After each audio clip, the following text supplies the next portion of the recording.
ओम शांति। मैं आत्मा शांत स्वरूप हूँ।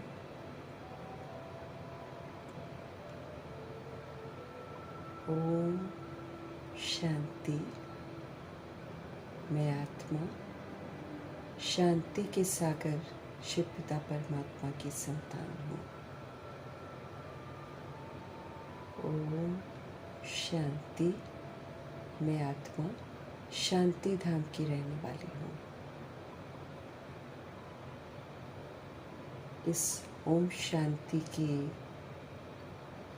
मंत्रा को अर्थ सहित स्वीकार करना है और फिर इसमें हमको टिकना है। जैसे प्रजापिता ब्रह्मा इसमें पिलर बने, ऐसा पिलर हमको बनना है। हम आत्माओं को वैल्यूएबल बनाने वाले, हम आत्माओं के हित में सोचने वाले शिव पिता परमात्मा जी का तहे दिल से हम धन्यवाद करेंगे।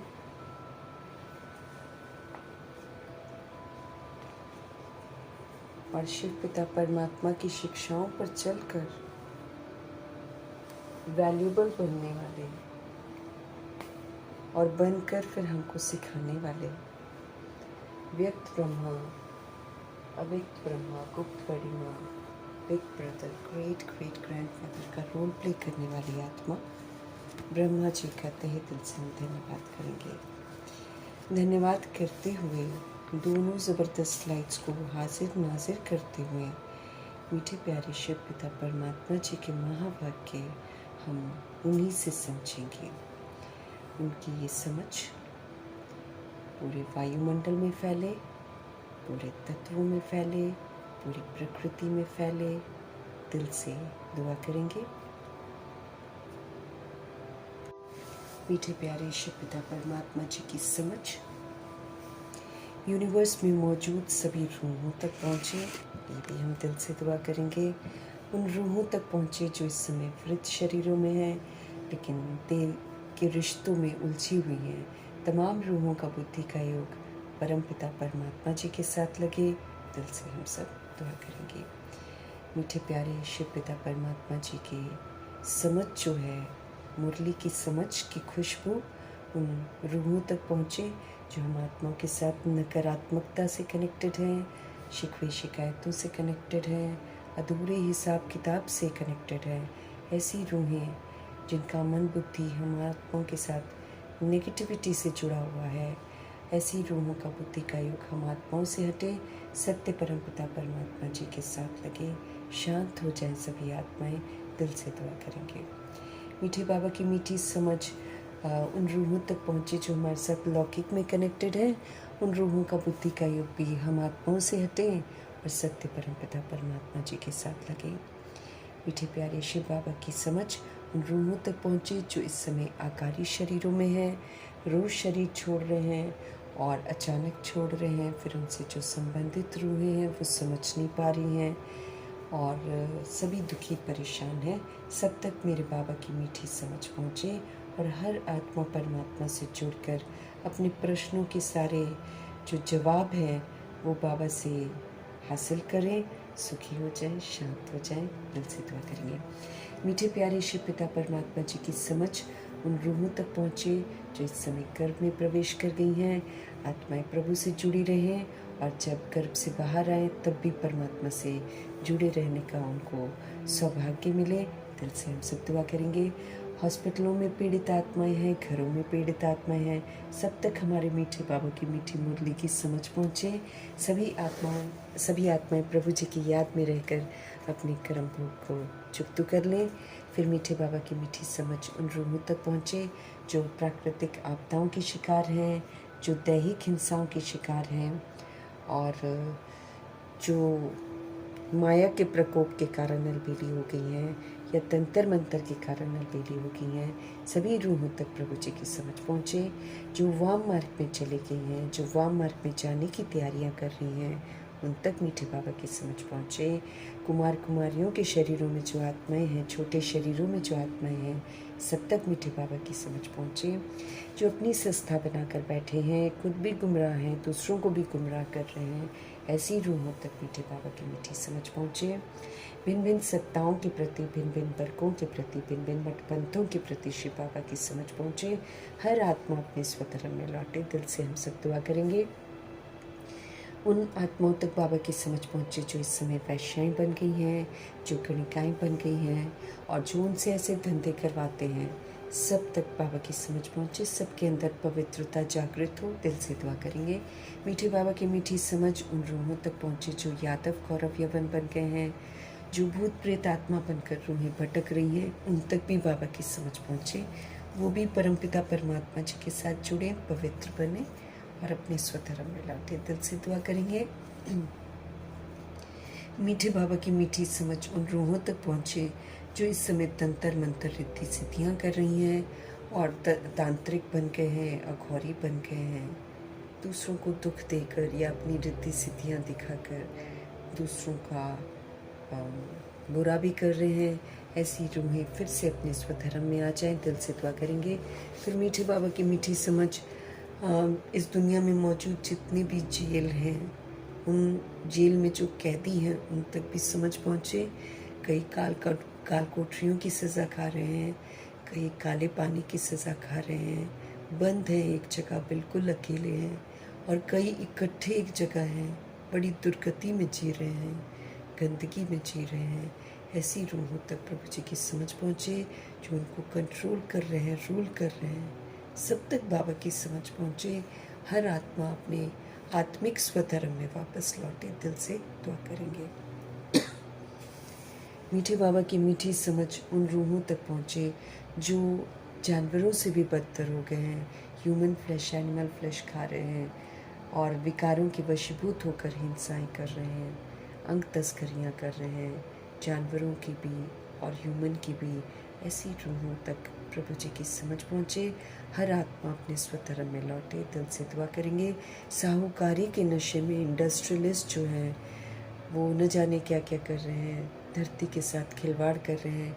सभी रूहों तक प्रभु जी की समझ पहुँचे, सबको सद्बुद्धि आए। दिल से दुआ करेंगे फिल्म इंडस्ट्री की रूहें, मॉडलिंग वाली रूहें और सीरियल बनाने वाली रूहें, गंदे गंदे गीत बनाने वाली जितनी भी रूहें हैं, सबको वैराग आ जाए गंदगी से, देह की अश्लीलता से। हर आत्मा अपने स्वधर्म में लौटे। दिल से हम सब दुआ करेंगे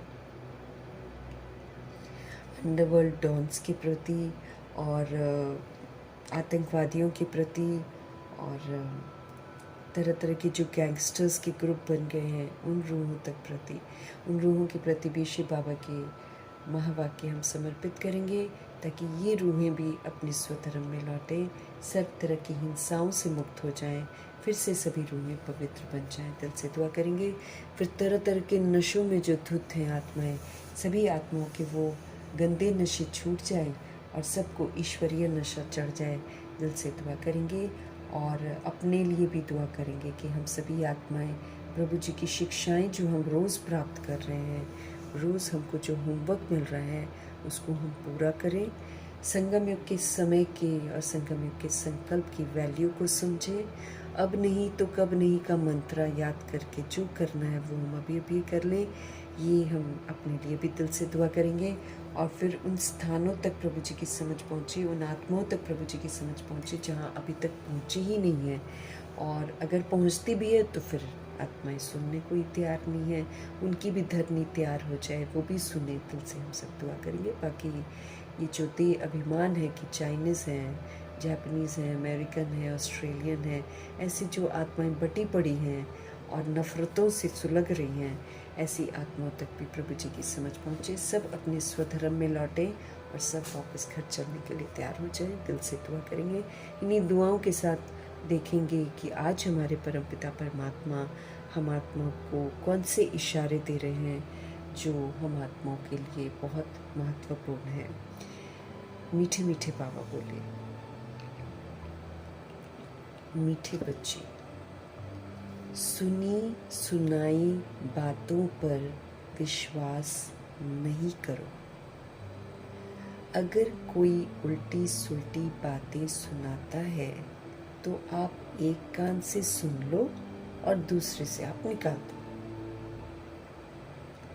क्योंकि अब हमको पता चल गया है कि हमको क्या सुनना है, क्या हमको नहीं सुनना है। जो हमको सुनना है वो बाबा ने हमको सुना दिया है, उसके अतिरिक्त हमको किसी और की बात नहीं सुननी है। कितना भी कोई लोग आकर हम आत्मा को गुमराह करे, हमको सुननी ही नहीं है। मीठे मीठे प्यारे प्यारे शिव बाबा हम आत्माओं को सच्चाई से परिचित करा देते हैं और हर कॉन्सेप्ट हमारा क्लियर कर देते हैं। इसलिए इसके अतिरिक्त जो इधर उधर से सुनकर हमको सुनाता है, उसकी हमको बात सुनकर विश्वास नहीं करना है। और अगर कोई हमको उल्टी सुल्टी बातें सुना भी देता है ज़बरदस्ती, तो हमको एक कान से सुन लेना है और दूसरे से निकाल देना है, क्योंकि एक कान से तो जाएगी बात, तो फिर उसको फिर remove it from the other year, अंदर लेकर नहीं जाना है, बाबा कहते हैं। मीठे बाबा का आज का प्रश्न है, जो बच्चे ज्ञान की खुशी में रहते हैं उनकी निशानी क्या होती है? जो बच्चे ज्ञान की खुशी में रहते हैं उनकी फिर निशानी क्या होगी? मीठे बाबा का उत्तर है, वे पुराने कर्म भोग का हिसाब किताब उस खुशी में मर्ज करते जाएंगे। जिसको ज्ञान समझ में आ जाता है वो अपनी लाइफ को जैसा भी है वैसा स्वीकार कर लेता है। वो जानता है कि मैंने कार्मिक हिसाब किताब बनाए हुए हैं। अब जो हम परिवार में भी आते हैं तो हमें याद रखना चाहिए कि मैंने बनाया हुआ है बंधन, और मेरे बनाए हुए बंधन के तहत हम सभी आत्माएं एक दूसरे के संपर्क में आए हैं। और फिर हमको ये भी समझ मिली है कि जो अभी वर्तमान में हो रहा है वो मेरा पास्ट का कार्मिक अकाउंट है। फिर बाबा ने मेरे को विधि बताई है कि कैसे मैं इस कार्मिक अकाउंट को सेटल कर सकती हूँ। अर्थात जो कुछ भी होगा हमको प्रश्न नहीं करना है, हमको करेक्शन नहीं करना है, हमको कोटेशन नहीं सुनाना है, हमको जो भी हो रहा है उसको अपने अंदर लेकर नहीं जाना है, क्योंकि अंदर दुख लेकर जाएंगे तो हम दुख वाले वाइब्स रिटर्न करेंगे, जिसकी वजह से उस रूह के साथ जो मेरा हिसाब किताब है वो और बढ़ जाएगा। इसीलिए कुछ भी होता है तो उसको हमको फुल स्टॉप लगा देना है, बात को वहीं पर मुझे ख़त्म कर देना है, और ख़त्म करके मेरे को जो शुभ भावना शुभ कामना है उसका सहयोग देना है, मुझे सहनशीलता का सहयोग देना है, मुझे विस्तार को सार करने का सहयोग देना है, समेट देना है, मुझे अच्छाई का उसको सहयोग देना, क्योंकि मुझे मालूम है ये मेरा कार्मिक अकाउंट को लौटा रही है सोल। तो फिर समझदारी तो इसी में है ना कि हम उसको बढ़ाएं ना, क्योंकि बढ़ाते हैं तो फिर वो बढ़ता ही रहता है। सबसे बड़ी बात है कि हम लोग स्वीकार नहीं करते हैं कि ये मेरा ही बनाया हुआ कार्मिक अकाउंट है। अब जैसे हम दुनिया में आत्माओं को देख रहे हैं, जो आत्माएं दुनिया में कर रही हैं वो हमने जो किया है उसी का तो स्वरूप है, लेकिन ये स्वरूप बिगड़ा हुआ स्वरूप है, इसलिए हमको अच्छा नहीं लगता है। लेकिन जिस दिन हम ज्ञान से ये समझ जाते हैं कि सबसे पहले वाम मार्ग में कौन गया, हम ही तो गए, तो शुरुआत हमने की। फिर हमको बाबा ने ये समझ दी कि तुमने किया, तुम्हारा प्रभाव सब पर पड़ा, तो फिर बताओ हम किसको क्या बोलेंगे, किसी को कुछ बोल ही नहीं सकते। तो सबसे पहले बहुत ठंडे दिमाग से हमको ज्ञान को समझना है, हर बात को स्वीकार कर लेना, वरना ब्रह्मा जी न लौटाते किसी को दो चार बातें कहकर, उन्होंने किसी को नहीं लौटाया कुछ भी। शांत रहे, खुश रहे, संतुष्ट रहे, और सब कुछ उनको शुभ भावना शुभ कामना का सबको सहयोग दिया, सबको ब्लेसिंग्स दी, सबको बाबा से मिला हुआ मिली हुई जो समझ है, जो शक्तियाँ हैं, जो गुण है, वो आज तक वो देते जा रहे हैं। कभी किसी को बोलते हुए दिखाई दिया, कभी न रूठे, न शिकवा शिकायत करी। बच्चों ने पालना ली, कई बच्चों ने पालना लेकर जाकर फिर बाहर बदनाम किया। किसी को कुछ कहा ब्रह्मा जी ने? बहुत लोग ऑपोजिशन करते थे। फिर करम भोग जो आया, मम्मा के साथ करम भोग आया, गुलजार दादी जी के साथ कितना सारा करम भोग आया, प्रकाश मणि दादी के साथ कितना सारा करम भोग आया, लेकिन किसी ने कुछ नहीं बोला। साइलेंस में मम्मा जी तो मुस्कुराते हुए हर चीज़ पार कर गए, क्योंकि समझ क्या देती हैं, मेरा कर्जा उतर रहा है। तो जब इतनी ऊंची हस्तियाँ अपने गलतियों को स्वीकार करती हैं, तो हम आप तो फिर उनको फॉलो करना चाहिए हमको भी ना। तो सबसे बड़ी बात है कि हम अपने मन को ये नहीं समझाते हैं कि मैंने कार्मिक बंधन बनाया है, मेरी वजह से रूहें मेरे संपर्क में आई हैं, हमने विकारी हथियाला बांधा है। भगवान ने तो नहीं कहा था कि तुम विकारी हथियाला बांधो, हमने बांधा है। हम स्वधर्म के विपरीत गए हैं, इसमें हमने अपने कार्मिक अकाउंट्स बना लिए हैं, इसलिए रूहें हमारे संपर्क में आती हैं। तो अब हम शिकवे शिकायत करें तो ड्रामा तो मेरे को मारेगा ही ना, और क्या करेगा। कि गलती तुम करो और फिर ऊपर से तुम अपने आप को सही साबित करो और दूसरे को गलत साबित करो, तो गलत बात है ना। इसलिए हमको बाबा ने बोला है मर जीवा बनो। जैसे कल बाबा ने हमको क्या बोला, कर्म बंधन को पहले तोड़ो, अपने स्वभाव संस्कार को मोड़ो, फिर मेरे से सारे संबंध जोड़ो। जब तक हम स्वभाव संस्कार को मोड़ेंगे नहीं, जब तक हम कर्म बंधनों को तोड़ेंगे नहीं, हम भगवान से सारे संबंध बना ही नहीं सकते हैं। जैसे संडे की मुरली में भी बाबा ने बोला, जब तक तुम पुराने संस्कारों को जलाते नहीं हो, तब तक तुम मेरे संग के रंग में आ ही नहीं सकते हो।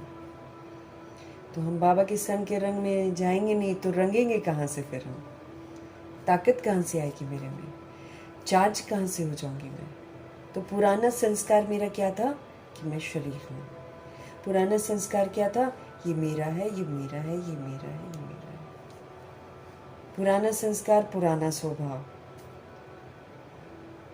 देह का भान है, दैहिक दृष्टि, दैहिक वृत्ति, सारा पुराना संस्कार है। और बाबा कहते उसको पहले जलाओ तुम योग अग्नि में, and then you come to me. फिर उसके बाद मेरे साथ तुम सारे संबंध, पहले वो वाले संबंध तुम बुद्धि से जलाओ। अब मत सोचना कि मेरा युगल है, मेरा बच्चा है, मेरा ये मना और कोई रिश्तेदार है, बहन है, भाई है, पहले तो उसको ख़त्म करो तुम।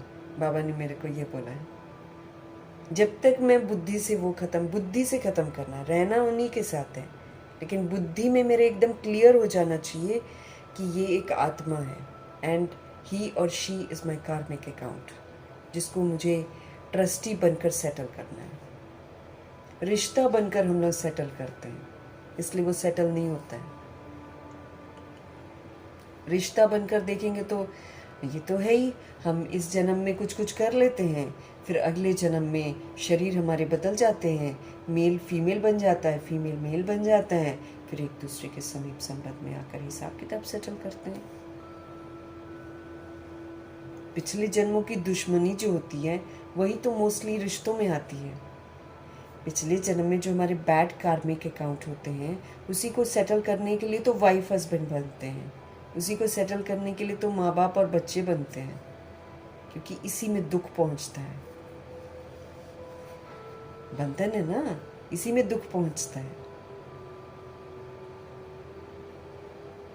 तो कर्म भोग भी आते हैं। अब हमको कोई बोले कि भाई सात्विक खाओ, बाबा कहते हैं ना आहार व्यवहार शुद्ध रखो, बाबा जी ने हमको बोला है, शुद्ध एकदम, क्योंकि हमारा तो सब कुछ चेंज होना चाहिए ना, बाबा ने बोला है। अब मैं आत्मा टेस्ट की वजह से अपने आहार का शुद्धिकरण ना करूं, मैं सिंपल ना खाऊं, तो फिर क्या होगा? कर्म भोग आएगा ना मेरे पास। तो ऐसा हमने 63 जन्म किया है, मनमानी से खाया है, मनमानी से सब कुछ किया है, जो मेरा डीप रूटेड संस्कार बन गया है। अब वो जल्दी छूटता नहीं है। तो कर्म भोग, मेरे शरीर को बीमारी आती है या कुछ भी होता है तो 63 जन्मों का कर्म भोग है। मातेश्वरी जी ने इस जन्म में तो कुछ नहीं किया था ना। 17 ईयर ओल्ड बॉडी थी जब वो बाबा के बच्चे बने हैं, तो उसके बाद तो उन्होंने कोई गलती नहीं करी। और 17 ईयर बॉडी तक भी क्या गलती करी होगी? जो उन्होंने भोगा है वो उन्होंने पिछले जन्मों का भोगा है, अर्थात उन्होंने भोगा ही वो होगा जो कि वो द्वापर युग में विस्मृत हुई है, उसकी भोगना उन्होंने सारी भोगी है। लेकिन पता नहीं लगने दिया, हाय हाय नहीं किया इन आत्माओं ने। गुलजार दादी ने कभी हाय हाय नहीं किया। किसी को भी देख लो, रतन मोहिनी दादी को देख लो, प्रकाश मणि दादी को देख लो। प्रकाश मणि दादी was full of problems, you know, full of problems. तो जो भी होता है हमारा सारा कुछ बिगड़ता है तब जाकर हमारे साथ, मतलब ड्रामा इज़ वेरी एक्यूरेट। वो आपके साथ कभी भी अन्याय नहीं करेगा। ये बड़ा एक्यूरेसी से हमारा सारा हिसाब किताब सेटल होता है। लेकिन द थिंग इज़ कि हमको एक्सेप्ट करना पड़ता है कि हाँ, we have done something wrong, क्योंकि ब्रह्मा जी और सरस्वती जी स्वीकार कर लेते हैं कि हाँ, हम वाम मार्ग में गए, हमने गलत किया। इसलिए एक बार भी शिकवा शिकायत नहीं आता उनके मुख से। चुपचाप करके अपना पुरुषार्थ करते हैं ना वो लोग। हम कितने शिकवे शिकायत कर लेते हैं, कितने क्वेश्चन करेक्शन, कितने पर चिंतन, पर दर्शन, पर मत, पर दोष जब हम शुरू में आते हैं। हम नो क्वेश्चंस नो करेक्शंस का अर्थ ही नहीं समझ पाते हैं शुरू में। ब्रह्मा जी सरस्वती जी ने तो शुरू में ही समझ लिया। सूर्यवंशी घराने की आत्मा बनना है तो प्रश्न हमारे खत्म हो जाने चाहिए। प्रिपेयर्ड रहना चाहिए कि वर्स से वर्स होगा मेरे साथ, but I need to keep my mouth shut. अगर मैं चाहती हूँ कि मेरा हिसाब किताब आगे नहीं बढ़ना चाहिए तो I need to keep my mouth shut, full stop, with no शिकवा शिकायत। तब जाकर मेरा हिसाब किताब वहाँ पर वो वाला क्लोज हो जाएगा। नहीं तो बढ़ता ही जाएगा, बढ़ता ही जाएगा, दुखी होती जाए। It will keep on increasing जब तक कि मैं चेंज ना हो जाऊं। मुझे चेंज होना है, मुझे परिवर्तन करना है, ये बाबा का फरमान है हम आत्माओं को। तो ज्ञान की खुशी में रहना है। ज्ञान हैज टोल्ड मी, हम ही कारण है अपने दुख का और हम ही निवारण है अपने दुखों का। काम क्रोध लोभ मोह अहंकार कारण है, दे अभिमान दे भान मेरा कारण है सारे दुखों का। मुझे इसका निवारण करना है। I need to leave this now. दे भान दे अभिमान, काम क्रोध लोभ मोह अहंकार मुझे छोड़ना है तो मेरे दुखों का निवारण हो जाएगा। और जब हम ये क्या कहते हैं, दे भान और दे अभिमान और काम क्रोध लोभ मोह अहंकार छोड़ देते हैं, तब हम बिंदी लगाते हैं। क्योंकि मैं फिर आत्मा समझती हूँ ना, तो मेरे को ज्ञान समझ में आता है कि अरे खेल तो हम ही ने खेला है। तो फुल स्टॉप लगाएंगे और फिर आत्मा परमात्मा का बच्चा बनकर ट्रस्टी होकर फिर पाठ बजाएंगे। ये हमको करना है। तो हमको हिसाब किताब, ज्ञान की खुशी, ज्ञान टेल्स मी एवरीथिंग। क्यों मुझे सहन करना है, क्यों मुझे समाना है, क्यों मुझे समेटना है, क्यों मुझे ही विस्तार को सार करना है, क्यों मुझे सहन करना है, क्यों मुझे सभी को सहयोग अच्छाई का देना है, क्यों मुझे बुराइयों का सामना करना है, अर्थात बुराइयों को यूज़ नहीं। Why should I have to do that? ये मुझे ज्ञान समझाता है, मेरे सारे प्रश्नों का वो जवाब देता है। तो मुझे खुशी रहनी चाहिए ना, खुशी रहते रहते मुझे सारा कुछ सहन करना। आदि रत्नों को हम देख सकते हैं, हम अपने ब्रह्मा जी को देख सकते हैं, हम अपनी मम्मा को देख सकते हैं। क्या उनको प्रॉब्लम नहीं आया है? लेकिन कहीं भी उफ हाय हाय की ही नहीं है, शिकायत ही नहीं की है। अगर हम एट ईज हैं, अगर हम स्वीकार करते इट्स माई कार्मिक अकाउंट, देन पार हो जाएंगे हम। ज्ञान की खुशी, ज्ञान समझना है और हमको हर समय खुश रहना है। ये नहीं कि ये ऐसे हैं, ये वैसे हैं, ये क्यों ऐसे नहीं करते हैं, ये क्यों वैसे नहीं करते हैं। ये तो वो फिर और कैसे और वैसे ही रहेंगे, वो कभी सुधरेंगे ही नहीं। क्यों? क्योंकि हम पिछला जो कार्मिक अकाउंट की वजह से वो सोल कर रही है, मैं उसको सेटल ही नहीं कर रही हूँ। उल्टा और प्रश्न करके उसकी जो बैड हैबिट है उसको और एनकरेज कर रही हूँ। और कोई एक बार दो बार शुभ भावना देने से चलेगा नहीं। आत्मा की फीलिंग जब हो जाएगी, आत्मिक भाव और कल्याणकारी भावना जब होगी, तो बहुत काल तक जब होगी तब जाकर सुधार आएगा। मतलब जब मेरा कार्मिक अकाउंट सेटल हो जाएगा। क्यों?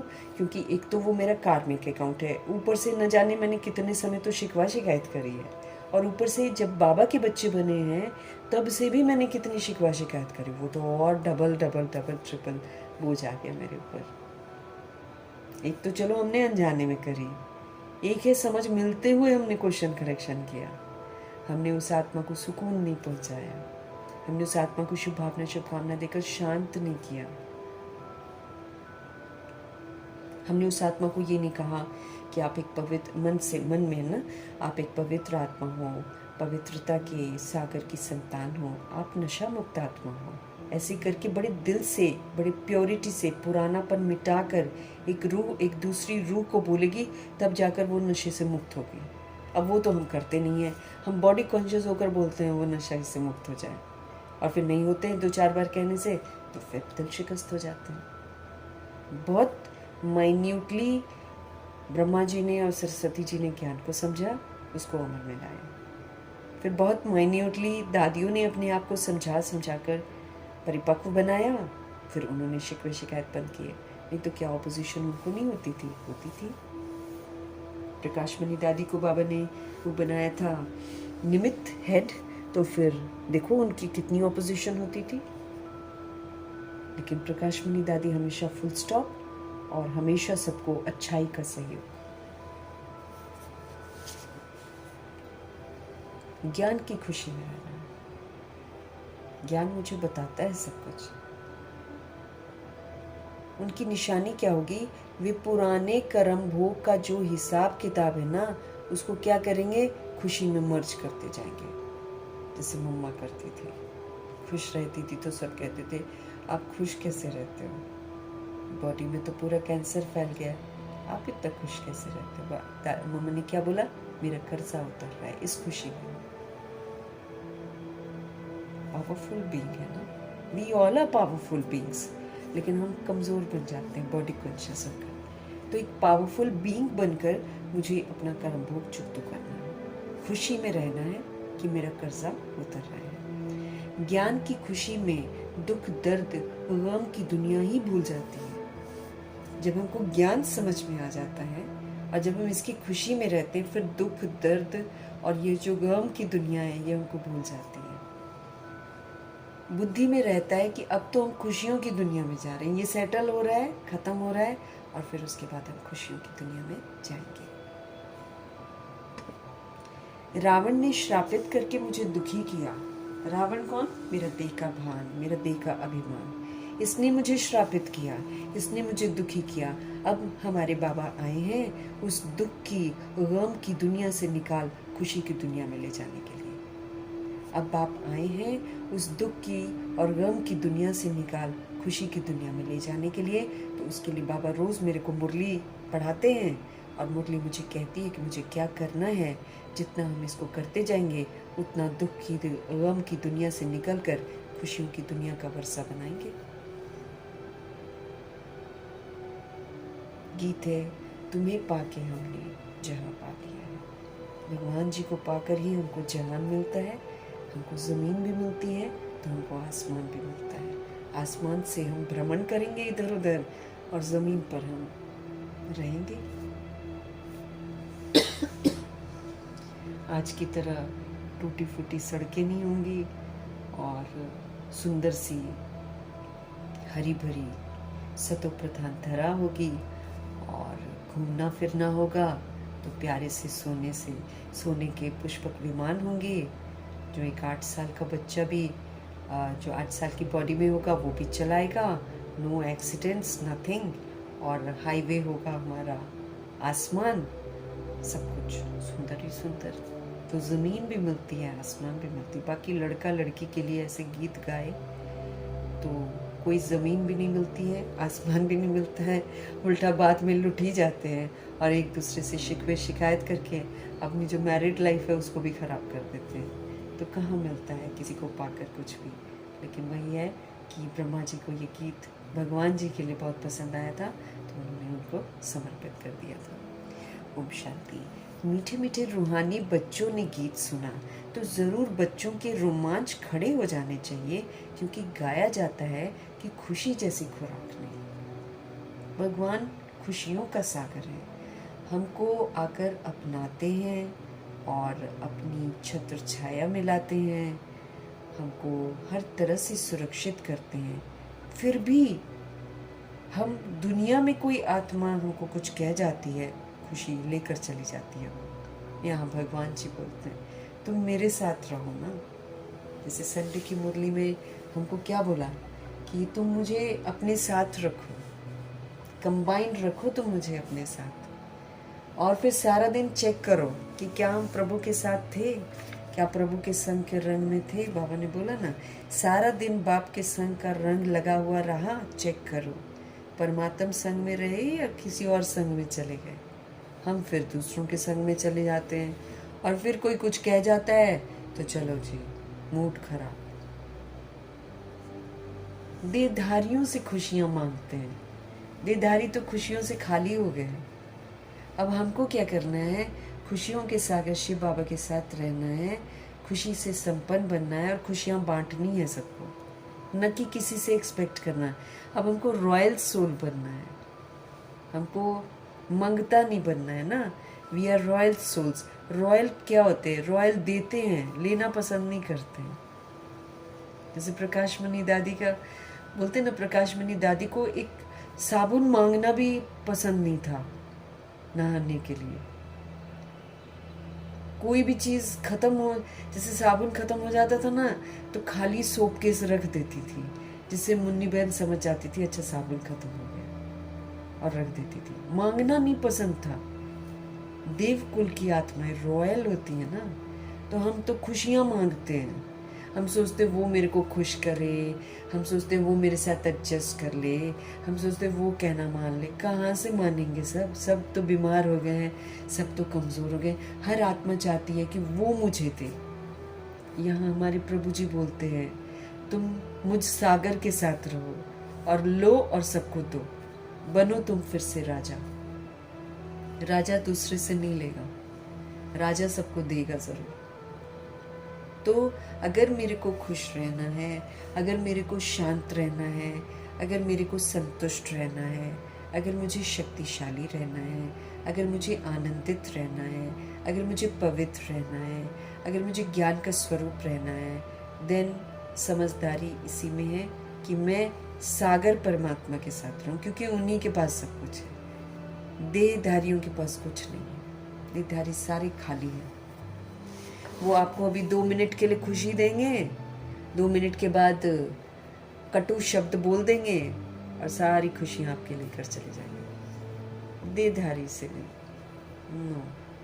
शिव बाबा के साथ, शिव बाबा के साथ रहना। बाबा अपना साथ ऑफर करते हैं। बाबा कहते हैं मुझसे सारे संबंध बनाओ। तुम पहले अपने पुराने संस्कार जलाओ और फिर तुम मेरे साथ जुड़ो।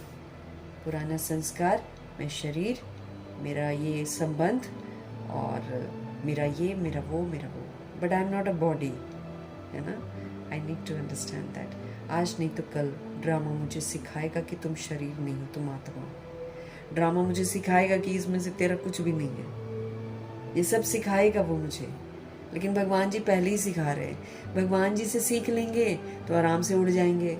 वो भगवान जी से नहीं सीखेंगे तो ड्रामा मार मार के सिखाएगा, उठा उठा के फेंकेगी धरती हमको इधर उधर। विकराल रूप लेने वाली है। बच्चों को कहीं और फेंक देगी तो माँ बाप को कहीं और फेंक देगी। सबको अलग करेगी ना वो तो। ऐसे ही करती है ना, सुनामी जब आती है या भूकंप आता है तो कोई कहाँ दबा होता है, कोई कहाँ दबा होता है। और जबकि जैसे कि अगर हम देखें तो जैसे हर चीज़ को समझकर हमको पहले ही सुधरना है। हम नहीं सुधरेंगे तो फिर हम जाएंगे कहाँ, है कि नहीं? फिर सुधर गए बाबा के कहने पर तो हम अच्छी तरह इज्जत से जाएंगे बाबा के साथ। यहाँ की मोह माया को छोड़ना है। अगर नहीं छोड़ेंगे तो फिर छुड़वाया जाएगा। छोड़ना तो पड़ेगा हमको।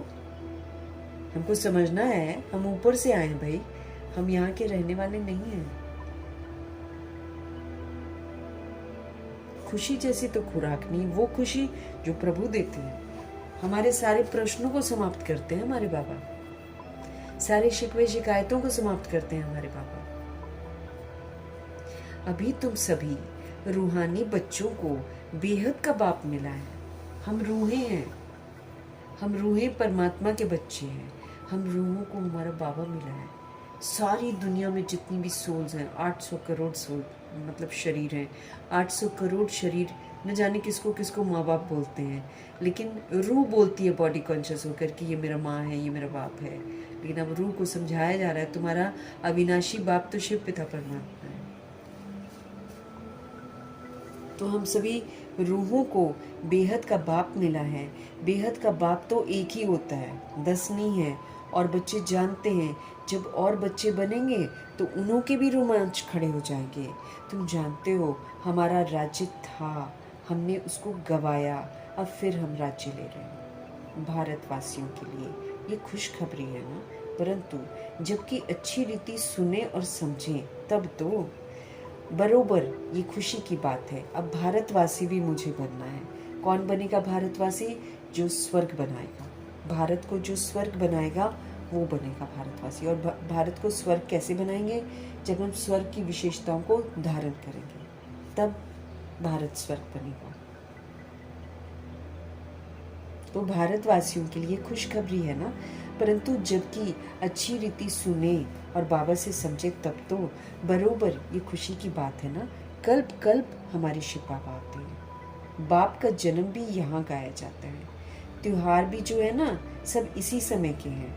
हमारे बाबा ने आकर हमको बहुत सहज रास्ता बताया। जितने भी त्योहार हैं हम सभी सूक्ष्म में अभी करते हैं, उसके त्योहार बनते हैं। शिव बाबा आते हैं, इसका यादगार शिव जयंती है। और शिव बाबा आते हैं, सच्ची गीता सुनाते हैं, इसलिए गीता जयंती है। शिव बाबा आते हैं, इस गीता को सुनकर आत्मा कृष्ण जैसी बनती है, इसलिए कृष्ण जयंती है। अच्छा, बाबा आकर हमको पवित्र बनाते हैं, पुराने संस्कारों को जलवाते हैं, अपने संग का रंग देते हैं और फिर प्रभु मिलन करने का अवसर देते हैं, तो होली मनाते हैं वो लोग। हम आत्माओं की ज्योत जग जाती है तो दिवाली है। हम आत्माएं सब कुछ दे के, भान को दे के, अभिमान को और काम क्रोध लोभ मोह अहंकार को स्वाहा करते हैं, उसका दशहरा मनाते हैं। तो देखो दुनिया में दशहरा बनता है, उसमें एफिजी जलाते हैं, हम अपने अंदर के रावण और कंस और जरासंधी को मारते हैं, समझ से मारते हैं। हम आत्माएं परमपिता परमात्मा हम आत्माओं को पवित्रता की प्रतिज्ञा कराते हैं। हम फिर प्रतिज्ञा की राखी बांधते हैं और उसको निभाते हैं, तो प्रभु जी हमारी रक्षा करते हैं 21 जन्मों तक। इस जन्म में भी रक्षा करेंगे और बाकी के 20 जन्म में हमारी पवित्रता बिल्कुल बरकरार रहेगी। तो ये रक्षाबंधन है।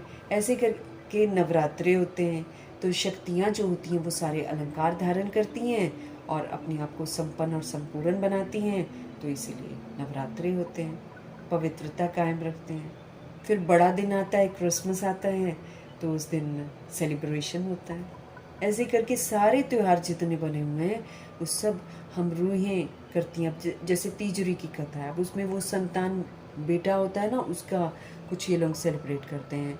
लेकिन तीजरी की कथा मतलब मेरा तीसरा नेत्र खुला है, उसका है। अमरनाथ जाते हैं तो क्योंकि हम अमरनाथ शिव बाबा से कथा सुनकर हम अमरलोक का वर्षा प्राप्त करते हैं, हम काल पर जीत प्राप्त करते हैं। तो सारा कुछ सूक्ष्म में संगम युग में जो होता है उसी के यादगार त्योहार बनाते हैं। तो हमारे बाबा का जन्म भी यहाँ गाया जाता है। त्योहार भी जो है ना सारे इस समय के ही हैं, हम जो करते हैं उसी के त्योहार हैं। बाप ने आकर तुमको बहुत सहज रास्ता बताया है। मनुष्यों को तो अनेक प्रकार के गम हैं, यहाँ इस ज्ञान की खुशी में वो गम जो है, दुख आदि जो है, सब मर्ज हो जाते हैं। अब हमको सारी समझ मिल जाती है, फिर हम सारी चीज़ों का साक्षी होकर चुप कराते हैं। तो बाबा जी हमारे साथ रहते हैं, तो खुशी में ही हम सारे प्रकार के गम हिसाब किताब उसको मर्ज कर देते हैं। जैसे कोई बीमार जब ठीक होने पर आता है तो सबको बड़ी खुशी होती है ना, तो बीमारी आदि दुख की बातें जैसे कि भूल जाती हैं। पियर घर, ससुर घर, मित्र संबंधी आदि सब खुशी में आ जाते हैं कि चलो ठीक हो रहा है, बीमारी दूर हो रही है। तुम बच्चे जानते हो हम सब विश्व के मालिक थे कभी, फिर रावण ने अपना बनाया और हमको कर दिया श्रापित। हम चले गए शोक वाटिका में, और ये है गम की और दुख की दुनिया। दिस कलयुग दुख धाम है, इसको दुख धाम बाबा बोलते हैं। फिर कल होगी खुशियों की दुनिया, सुख धाम। खुशी की दुनिया याद रहने से गम और दुख जो है ना आदि सब भूल जाने चाहिए। एक तो प्रभु जी मेरे साथ हैं, इस बात की खुशी, और फिर जब हम प्रभु जी के साथ रहेंगे तो 2500 वर्ष आगे खुशियाँ ही खुशियाँ, तो सारा समय फिर हैप्पी रहेंगे ना। फिर कल होगी खुशियों की दुनिया। खुशी की दुनिया याद रहने से सारा गम, सारा दुख आदि सब भूल जानी चाहिए। ये है तमो प्रधान दुनिया, प्रभु जी बोलते हैं। इससे क्या लगाव रखना है?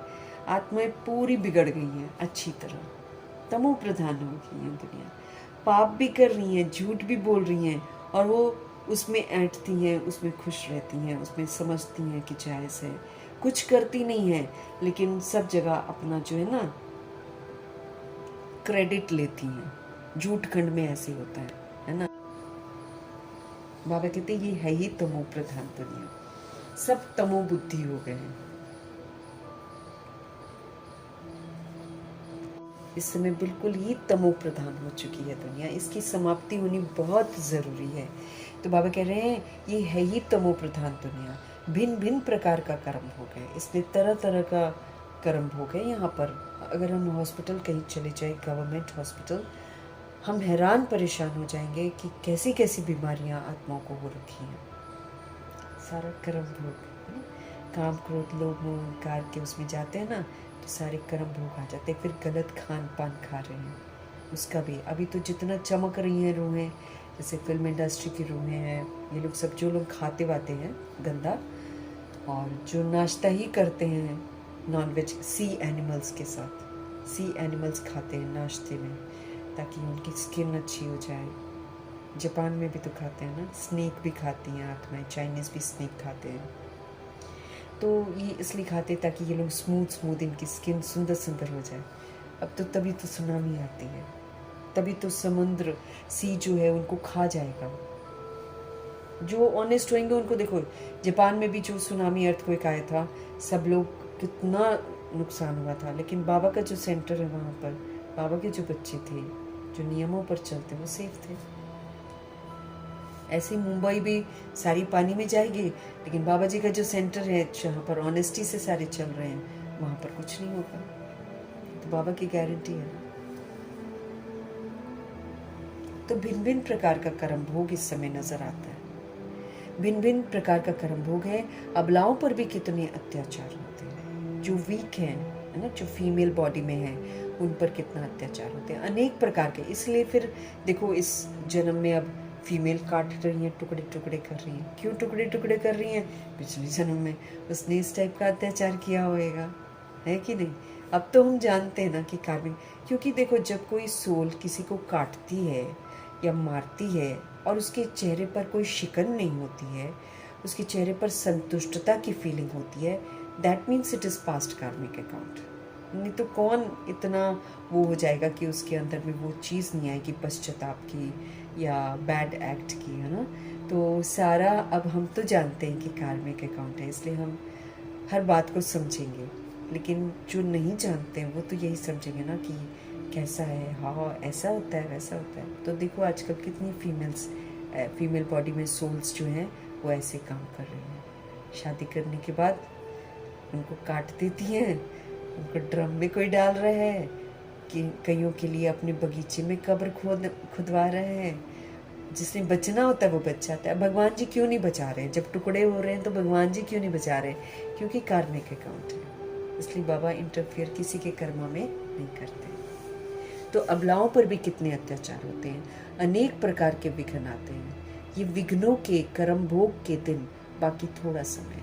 बाबा कहते कोई बात नहीं, चिंता मत करो, ये थोड़े समय का समय, क्योंकि हमारे लाइफ में भी विघ्न आते हैं ना, हमारे लाइफ में भी कर्म भोग आते हैं, लेकिन बाबा कहते हैं थोड़ा समय है।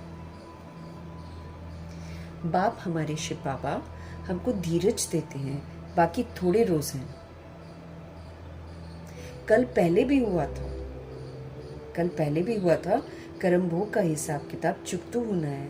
खुशी में ये सब मर्ज करते जाओ।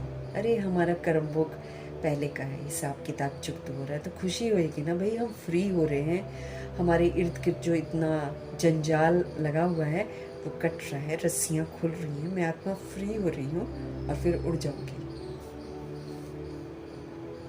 खुशी में ये सब मर्ज करते जाओ। बस बाप और वर्षे को याद करते रहो। उल्टा सुल्टा कोई भी काम मत करो, नहीं तो और ही दंड पड़ जाता है, मर्तबा भी हमारा भ्रष्ट हो जाता है। उल्टा सुल्टा हम क्या कर्म करते हैं, हम बाबा की श्रीमत के विपरीत चलते हैं, तो उल्टा सुल्टा कर्म हो जाता है ना। तो फिर बाबा कहते हैं बच्चे कर्मा है ना, फिर रिकॉर्ड हो जाएगा, फिर तुम्हें दंड जरूर मिलेगा। नो, बाबा बख्शने वाले नहीं है ना अब। क्यों? क्योंकि बाबा तो चले जाएंगे, ये ड्रामा हमको पकड़ लेगा, ये नहीं बख्शता। बाबा कहते हैं ये छोटी सी भी मेरी गलती को नहीं बख्शेगा। एकदम छोटी सी माइन्यूट गलती भी की होगी ना, बाबा फिर रहम दिल है। देखो मुरली में हमको क्या बोलते हैं, चलो ठीक है अब बीती सो बीती, अब करो, ऐसे बोल देते हैं ना भगवान जी, रहम दिल है। लेकिन ये ड्रामा की नज़र हम पर है एकदम, ये नहीं छोड़ेगा हमको किसी भी चीज़ के लिए। इसकी अपनी ही विधियां हैं हमको सुधारने की, ये कष्ट देगा। तो बाबा कहते हैं आप उल्टा सुल्टा काम मत करो, नहीं तो और ही दंड पड़ जाता है, क्योंकि एक का 100 गुना, एक का 1000 गुना, एक का 1,00,000 गुना दंड पड़ता है हमको। बच्चों का काम है एक बाप को याद करना। अब हमारा क्या है कि कर्म भोग आएगा, लेकिन हमको एक शिव बाबा की यादों में रहना है। ये नहीं मेरे साथ ऐसा क्यों हो रहा है।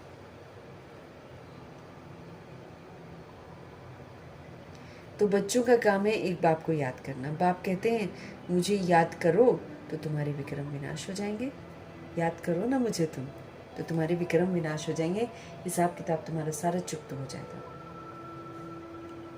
बाकी थोड़ा समय है, हिसाब किताब चुकतू करते जाओ, क्योंकि तुम ही अंधों की लाठी हो। जब तुम अच्छे से ऐसे चुकतू करते जाओगे, अब देखो जैसे जनक दादी बोलती है कि हमारा मरना भी सेवा करे। अब उन लोगों ने शरीर छोड़े हैं बिल्कुल समर्थ विधि से, तो उनके मरने ने, उनका जो मरना था ना वो भी सेवा करके किया है।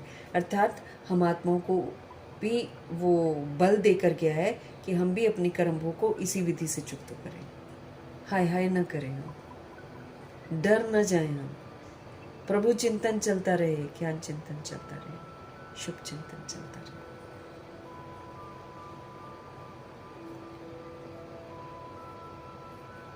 बाबा कहते आप हिसाब किताब करते चुकतू करते जाओ, क्योंकि तुम हो अंधों की लाठी। तुम भी याद करो और दूसरों को भी रास्ता बताओ। जब हम याद करेंगे तभी तो दूसरों को रास्ता बताएंगे ना। इसलिए बाबा कहते तुम भी याद करो मुझे और दूसरों को भी तुम रास्ता बताते जाओ। विघ्न वो तो बहुत पड़ेंगे, इसलिए जितना हो सके सबको ये समझाते रहो कि शिव बाबा को याद करो। अक्षर भी नामी ग्रामी है, मन मना भव, अर्थात हे आत्माएं माम एकम याद करो तो तुम्हारे पास्ट में जो तुमने पाप कर्म किए हैं वो भस्म हो जाएंगे। इसमें मूंझने की कोई भी बात नहीं है। सिर्फ आप बाप को याद करो तो आप तमो प्रधान से सतो प्रधान बन जाएंगे। याद करो ना तो तमो प्रधानता सारी खत्म हो जाएगी और आप क्या हो जाओगे, आप सतो प्रधान बन जाओगे। तुम जानते हो हमने 84 का चक्र लगाया है, चक्र हम लगाते आए हैं और लगाते ही रहेंगे।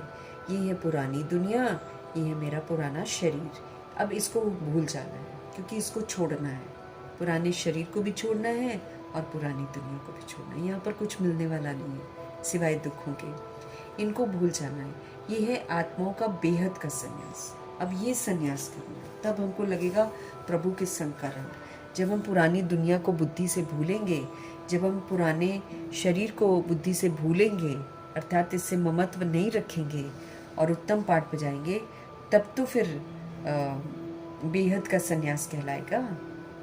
उन्हों का है हद का सन्यास। वो तो क्या करते हैं सन्यासी, अपना घर छोड़ देते हैं, वो तो अपना हद का घर छोड़ते हैं। हमको तो पूरी दुनिया का ही सन्यास करना है, अर्थात उसको पीठ कर देनी है, उससे आकर्षित नहीं होना है, उसके रीति रस्मों पर मुझे नहीं चलना है। यह है आत्माओं का बेहद का सन्यास। उन्हों का है हद का सन्यास, घर बार छोड़ देते हैं। उन्हों का भी ड्रामा में ऐसा पार्ट है। फिर भी बाबा कहते ऐसे ही होगा।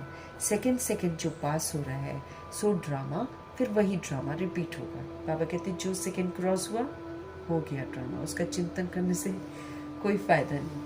जो आपने बिना सोचे कर दिया वो फिर फिक्स हो गया, वो कल्प के बाद फिर से आप वही करोगे। तो जो हो गया वो सेकंड ड्रामा, अब वो फिर से रिपीट होगा बाबा कहते। इसीलिए हम वो ड्रामा रिपीट करें जो हमको अच्छा लगे, हम अच्छा करें, ताकि जब रिपीट हो तो मेरे को दुख ना हो, मेरे को क्वेश्चन करेक्शन ना हो। शास्त्र सब है भक्ति मार्ग के पुस्तक, भक्ति के बाद है ज्ञान। इस सीढ़ी के चित्र पर किसको भी समझाना बड़ा ईजी है। मुख्य जो चित्र है ना वो अपने घर में भी आप रख सकते हो। त्रिमूर्ति भी बड़ा क्लियर है, और ऊपर में शिव भी है, और ब्रह्मा विष्णु शंकर भी है, और सूक्ष्म वतनवासी, फिर ऊंचते ऊंच है भगवान।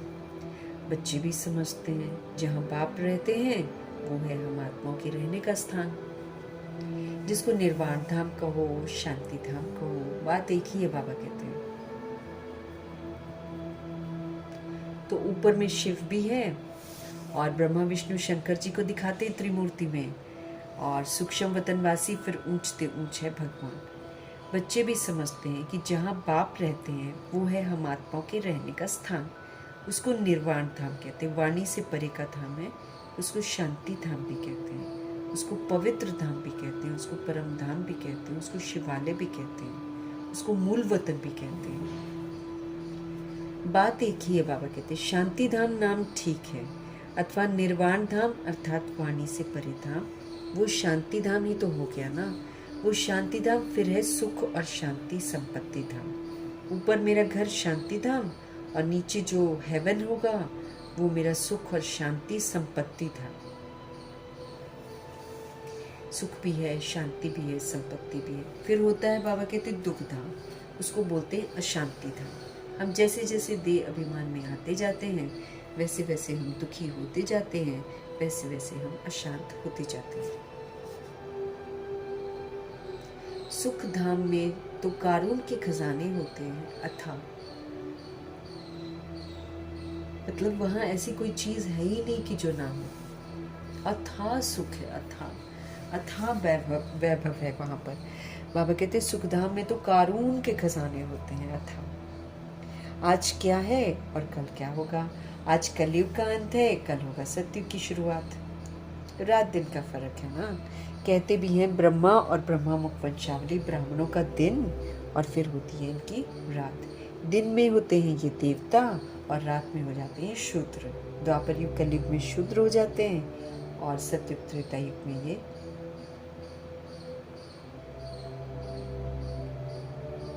दिन में है देवताएं और रात में हो जाते हैं शूद्र। बाबा कहते हैं जब हम कलयुग में होते हैं तो हम शूद्र कहलाते हैं भगवान की नजरों में, और अगर हम सतयुग के लिए क्वालिफाई करते हैं तो फिर वहाँ पर देवी देवता कहलाते हैं। होते दैवी गुणों वाले मनुष्य हैं, लेकिन लोग फिर देवी देवता कहते हैं। बीच में हो तुम ब्राह्मण, और अभी हम इस समय ब्राह्मण हैं। इस संगम युग का तो किसी को पता भी नहीं है। मनुष्य वो तो बिल्कुल घोर अंधेरे में है, तो घोर सोजरे में ले आना तुम बच्चों का फर्ज है। हमको बाबा अंधेरे से उजाले में लाए, अब हमें जो आत्मा भाई हमारी वजह से अंधेरे में गए अब उनको सोजरे में लाना, ये हमारा कर्तव्य है। हम जितना जगते जाएंगे हम दूसरी सोच को जगाते जाएंगे, ये मेरा परम कर्तव्य है। बाबा कहते हैं मनुष्य इस समय बिल्कुल घोर अंधेरे में है, तो घोर सोजरे में उनको ले आना है, और तुम बच्चों का फर्ज है। अभी सामने वही महाभारत लड़ाई खड़ी है, गाया हुआ भी है। विनाश काले विपरीत बुद्धि आत्माएं हो जाती हैं। उनको कुछ समझ में नहीं आता, सब पुट्ठे काम करती हैं। विपरीत बुद्धि चलती हैं और क्या हो जाती हैं? विनश्यंती हो जाती हैं।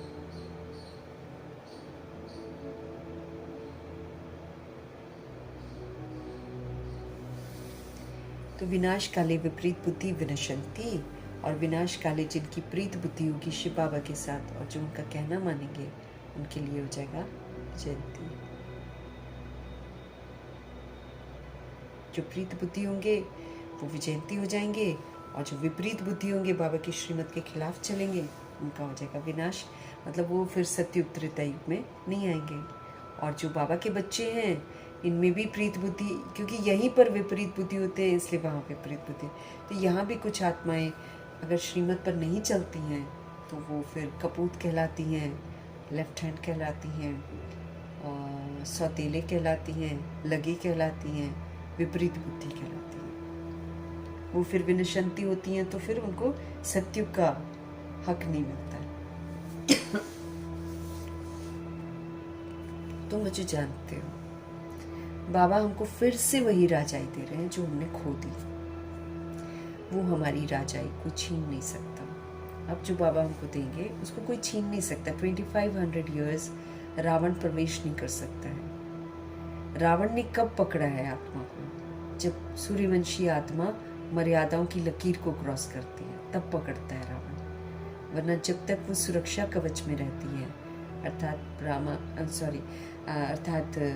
जो बाबा की छत्र छाया में हम सब आते हैं, शिव बाबा की छत्र छाया में आते हैं, तब हम सेफ होते हैं, तब हम उजाले में हैं, तब हम प्रोटेक्टेड हैं। जहाँ उजाले से हम वापस अंधेरे में गए तो फिर पीछे हो जाते हैं। अब बाबा चाहते हैं कि जो भी हम करें वो हम सदा करें, ये नहीं कि हम स्मृति में रहें फिर विस्मृत हो जाएं, फिर स्मृति में रहें फिर विस्मृत हो जाएं। इससे तो पावर घटती है आत्मा की ना। तो बाबा कहते हैं रावण राज्य, परंतु किसी की बुद्धि में है ही नहीं कि ये रावण का राज्य है। और रावण है कौन? तो घोर अंधियारा कहेंगे ना। बेहद का बाप है नॉलेजफुल, और उनको ज्ञान का दाता कहते हैं। उनको दिव्य चक्षु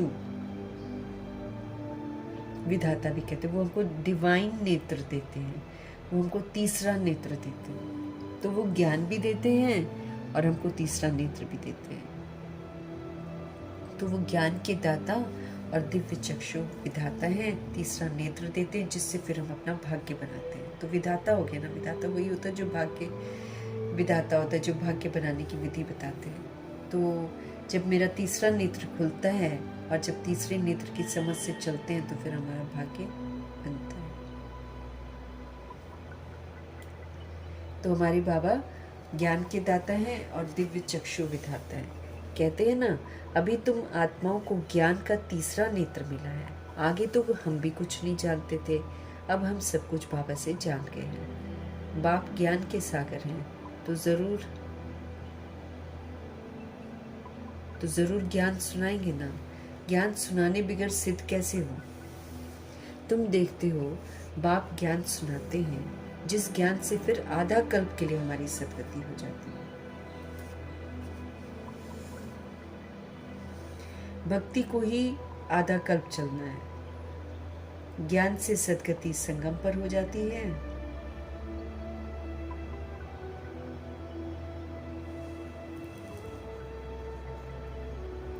ज्ञान से फिर आधा कल्प के लिए सदगति हो जाती है, स्वर्ग चले जाते हैं। और भक्ति को ही आधा कल्प चलना है, फिर उसके बाद भक्ति चलती है। और ज्ञान से हमको सदगति कब मिलती है? संगम पर मिलती है। अभी बाबा हमको सदगति देते हैं। और कोई भी बात बच्चों की कभी छिप नहीं सकती है। बाप हमको कहते हैं कोई भी बुरा काम हो जाए ना तो तुरंत बताओ। अगर हम छिपाएंगे तो भी पता चल जाएगा। और फिर सबसे बड़ी बात है कि अगर हम छिप कर कुछ गलत काम करते हैं तो कितनी सारी रूहें मुझे देख रही हैं और वो वही गलत काम करेंगी।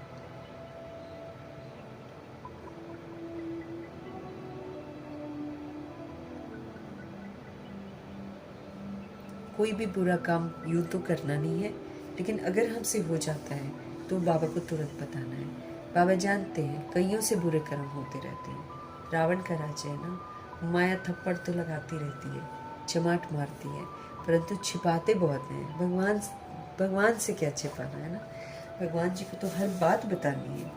भगवान ही तो मदद करते हैं हमको सही मार्ग पर चलने में, ताकत देते हैं बाबा। बाबा कहते हैं कोई भी भूल होती है ना तुरंत बदलाओ, तो फिर आगे के लिए बाबा मुरली में युक्ति बता देगा, ताकि फिर हमसे वो गलती ना हो। नहीं तो बाबा कहते हैं आपकी गलतियां बढ़ती ही चली जाएंगी। काम महाशत्रु है। बाबा को लिखते हैं बाबा, माया का बहुत ऑपोजिशन होता है, सदैव तो किसका योग नहीं रहता है जो माया से बच सके, तो देह अभिमान बहुत आ जाता है।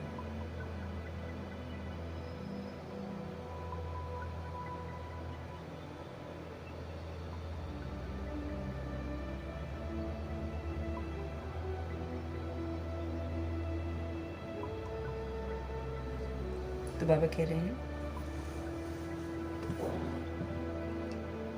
युक्ति मिल जाएगी अगर आप फौरन बताएंगे तो, नहीं अगर नहीं बताएंगे तो फिर बाबा कहते बढ़ती जाएगी आपकी प्रॉब्लम। काम महाशत्रु है। बाबा को लिखते बाबा, माया का बहुत ऑपोजिशन होता है, ख्यालात आते होंगे उल्टे, सदैव तो किसका योग नहीं रहता। बाबा कहते हैं जो कि माया से बच जाओ, देह अभिमान बहुत आ जाता है। बहुत हैं जो माया के थप्पड़ खाते रहते हैं। बाबा के पास समाचार तो सारे आते ही रहते हैं, सब तरफ से आते रहते हैं। अखबारों आदि में तो उल्टा सुल्टा भी कितना डाल देते हैं। आजकल मनुष्य बातें तो कितनी भी बना सकते हैं, तमो प्रधान जो हो गए हैं, कितनी रीलें बनती हैं, कितना उल्लू बनाते हैं। कह रहे हैं अखबारों आदि में तो उल्टा सुल्टा भी कितना डाल देते हैं। अब हीरो हीरोइंस की फोटो में भी कितनी गंदी गंदी डालते रहते हैं। बच्चे देखते हैं या यूथ देखता है तो क्या करेगा, इफेक्ट तो बैड ही आता है ना सब पर।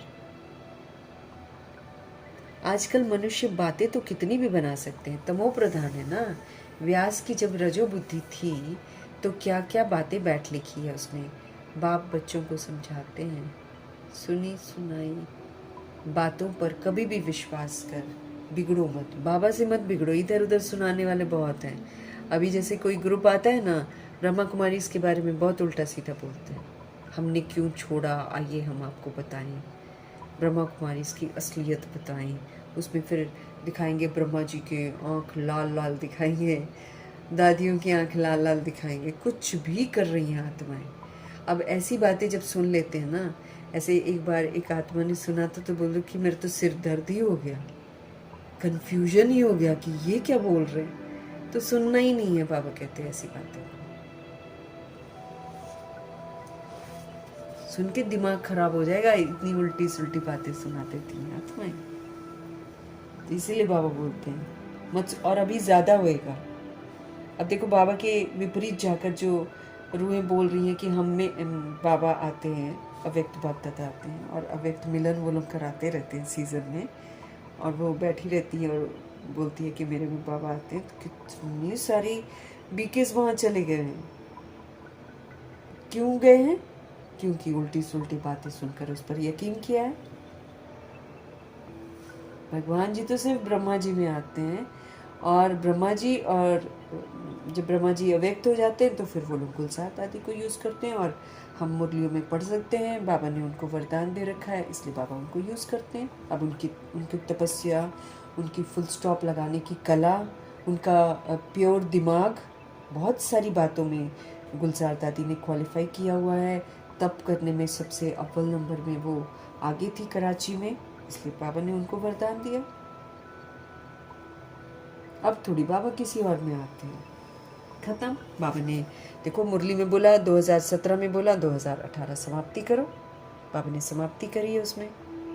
तो कहाँ से बाबा आएंगे किसी और में। लेकिन वही है कि बाबा कहते हैं उल्टी सुल्टी बातें सुन लेते हैं, सुनी सुनाई, और फिर बिगड़ जाते हैं। अब इससे हमको बचना है, सुनना ही नहीं है। जहाँ कहीं भी वो ऐड भी आती है ना, या दिखाते हैं, वो फेसबुक पर भी दिखाते हैं, सुनो ही मत। सुनोगे तो दिमाग खराब कर देंगे उल्टा सुल्टा बोल के, हेडेक होना शुरू हो जाता है। इसलिए सुनना ही नहीं है, न सुनो न बिगड़ो। कच्चे जब होते हैं ना, तब कच्ची सोल्स जो होती हैं तब सुनती है ना, फिर वो छोड़ देती हैं भगवान। अब वो कच्ची होंगी ना आत्माएं जो बीके बनकर फिर उस ग्रुप में चली गई, कच्चापन है ना। इसलिए हमको बहुत परिपक्व बनाना है। हमें दूसरों की बातें नहीं सुनी, हमें सिर्फ शिव बाबा से सुनना है। और शिव बाबा मुरली चला रहे हैं, मुरली में सारी सच्चाई है। बाबा कहते हैं व्यास की जब रजो बुद्धि थी ना, द्वापर युग में जब था, तो क्या क्या बातें बैठ लिखी हैं। बाप बच्चों को समझाते हैं कि भाई ये सुनी सुनाई बातें हैं, अब कोई भी सत्य तो बता नहीं सकता क्योंकि सब पुनर्जन्म में आते हैं। तो इसलिए सुनी सुनाई बातों पर बिल्कुल मत जाओ, कभी भी विश्वास करके बिगड़ो मत।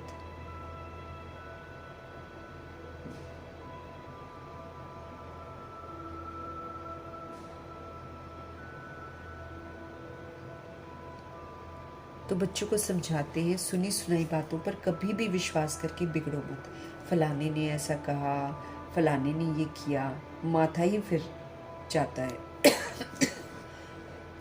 बाबा कहते समझते नहीं है कि तमो प्रधान दुनिया है, माया गिराने की कोशिश तो हमको जरूर करेगी, इधर उधर संशय बुद्धि तो हमको बनाएगी जरूर। कोई भी झूठ मूठ बातें सुनाए ना, एक कान से सुन दूसरे से निकाल दो। यही बाबा की बातें इधर उधर, या ये संस्था ऐसे वो संस्था ऐसे, ये सारी झूठी बातें हैं। ये झूठ मूठ की बातें हमको न सुननी है न सुनानी है। एक कान से सुनकर दूसरे से निकाल देनी है। औरों को भी हमको यही पैगाम देते रहना है, सत्य बाप का पैगाम देना है कि भाई सत्य बाप से सुनो। एक इस झूठ खंड में सच्चा शिव बाबा ही है। बाप कहते हैं मैं पैगाम ले आता हूँ, अब हे आत्माएं श्रीमत पर चलो। हे आत्माएं हमारा पैगाम सुनो, सिर्फ मुझे याद करो। जो याद करेंगे वो अपना कल्याण करेंगे। याद आत्मा को करना है, भूली भी आत्मा ही है। आत्मा ही भूल गई, अब आत्मा को ही याद करना है। अब बाप की श्रीमत हमको मिलती है, इसमें आशीर्वाद रहम आदि कुछ भी नहीं है मांगना है कि बाबा मुझे ब्लेसिंग्स दो, बाबा मुझे रहम करो। अरे रहम ही तो कर रहे हैं हम पर बाबा, जो हमको समझा रहे हैं पढ़ा रहे हैं, तो रहम दिल बनकर हमको रहम ही तो कर रहे हैं बाबा जी। तो आशीर्वाद व रहम आदि हमको कुछ नहीं मांगना है, हमको वो करते जाना है जो बाबा कह रहे हैं। सिर्फ हमको बाबा को याद करना है, और कोई बात पूछने करने की भी दरकार नहीं है, क्योंकि बाबा बिन पूछे ही तो हमको सारी बातें बताते हैं। सृष्टि का चक्र कैसे फिरता है ये तो सुना आपने बाबा से, इसमें खिटखिट की तो कोई बात ही नहीं है। एकदम साफ स्पष्ट बाबा बताते, कोई खिटखिट नहीं, कोई छल कपट नहीं, कोई कुछ छिपाने की बात नहीं है बाबा की, एकदम स्पष्ट बताते हैं। तो बाबा कहते खिटखिट की तो कोई बात ही नहीं है। घोर अंधियारे में ही बाप आते हैं, इसलिए शिवरात्रि मनाते हैं। श्री कृष्ण का भी जन्म रात्रि को मनाते हैं। खीर पूड़ी आदि मंदिरों में बनती है रात को। अब शिव के लिए क्या बनाएंगे, वो तो है निराकार। किसको पता भी नहीं है कि बाबा किस घड़ी आते हैं और कैसे चले जाते हैं, किसी को नहीं पता है। सदैव तो सवारी नहीं करते बाबा, आएंगे चले जाएंगे, अब सारा दिन थोड़ी रहते हैं, आए सुनाए चले गए। अभी तुम जानते हो हम शिव बाबा के पोत्र हैं, वर्षा हमको उनसे मिलता है, ब्रह्मा को भी वर्षा उनसे मिलता है। ये तो मनुष्य है ना, सदगति में पहला नंबर है ये श्री कृष्ण। ये सबको प्यारा बड़ा लगता है क्योंकि सतो प्रधान बाल अवस्था में एकदम प्योर प्रिंस है, छोटा बच्चा है, एकदम प्योर। इनके जैसा प्योर कोई नहीं बनता। एकदम सतो प्रधान बाल अवस्था है इनकी। थोड़ा बड़ा होता है ना तो उनको सतो कहा जाता है। हमारे बॉडी का भी तो यही स्टेज है ना, बिल्कुल बचपन है ना, देन यू आर सतो प्रधान, and when you grow up थोड़ा सा तो फिर सतो हो जाता है, फिर जवानी में आ जाओ तो रजो हो जाता है, फिर वृद्ध में चले जाओ तो तमो हो जाता है। श्री कृष्ण राधे ही फिर लक्ष्मी नारायण बनते हैं, जिनको बाप ने ज्ञान दिया है उनको ही देंगे ना। भारत में ही देवी देवता होकर गए हैं, तो मंदिर भी भारत में बहुत है। क्रिश्चियन की चर्च में क्राइस्ट ही क्राइस्ट देखेंगे।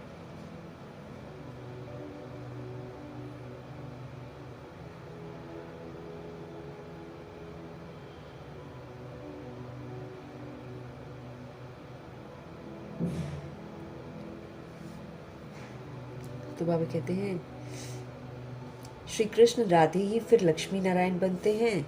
जिनको बाप ने ज्ञान दिया है उनको ही देंगे ना। भारत में ही देवी देवता होकर गए हैं, तो मंदिर भी भारत में ही सबसे ज्यादा है। क्रिश्चियन की चर्च में क्राइस्ट ही क्राइस्ट देखेंगे। देवताओं के कितने ढेर मंदिर हैं। बाप आए हैं हमको फिर से मनुष्य से देवता बनाने और अथवा भारत को स्वर्ग बनाने के लिए। तो ये सारी मुरली हमको देवता बनाने के लिए है। और अगर हम श्रीमत पर अगर हम पूरी मुरली के अनुसार चलते जैसे बाबा मम्मा चले हैं तो फिर देवता बनना फिक्स है, बनना ही है फिर तो बाबा कहते बाप आए हैं हमको मनुष्य से देवता बनाने अथवा भारत को स्वर्ग बनाने। हम बाप को याद करके पावन बन रहे हैं। इस समय हम अपने शिव बाबा को याद करते हैं और हम पावन बन रहे हैं। बाप के साथ हम भी भारत को स्वर्ग बना रहे हैं। अपने शिव बाबा के साथ हम भी भारत को स्वर्ग बना रहे हैं। जैसे हम बाप के साथ आए हैं, भक्ति मार्ग में देवताओं के मंदिर मूर्तियां आदि पर कितना खर्चा कर बनाते हैं। उत्पत्ति करके, पालना करके फिर विनाश कर देते हैं। देवियों की इतनी सुंदर सुंदर मूर्तियां बनाते हैं, 9 दिन पूजा करते हैं, 10वें दिन उसका विसर्जन कर देते हैं। 9 दिन पालना करते हैं, मूर्ति की भी पालना करते हैं ना, भोग वगैरह लगाते हैं और फिर बाबा कहते हैं उसका विनाश कर देते हैं, मतलब उसको विसर्जन कर देते हैं। कितना खर्चा करते हैं सबसे पहले तो, क्योंकि मूर्तियाँ यूं ही नहीं बनती हैं, बहुत महंगी बनती है ना। तो भक्ति मार्ग में देवताओं के मंदिर बनाते हैं, मूर्तियाँ बनाते हैं, खर्चा करके बनाते हैं, फिर उसकी पालना करते हैं, फिर उसको विनाश कर देते हैं। 9 रोज़ के अंदर ही डुबो देते हैं। उसमें भी ना वो लोग वो ढूंढते मुहूर्त।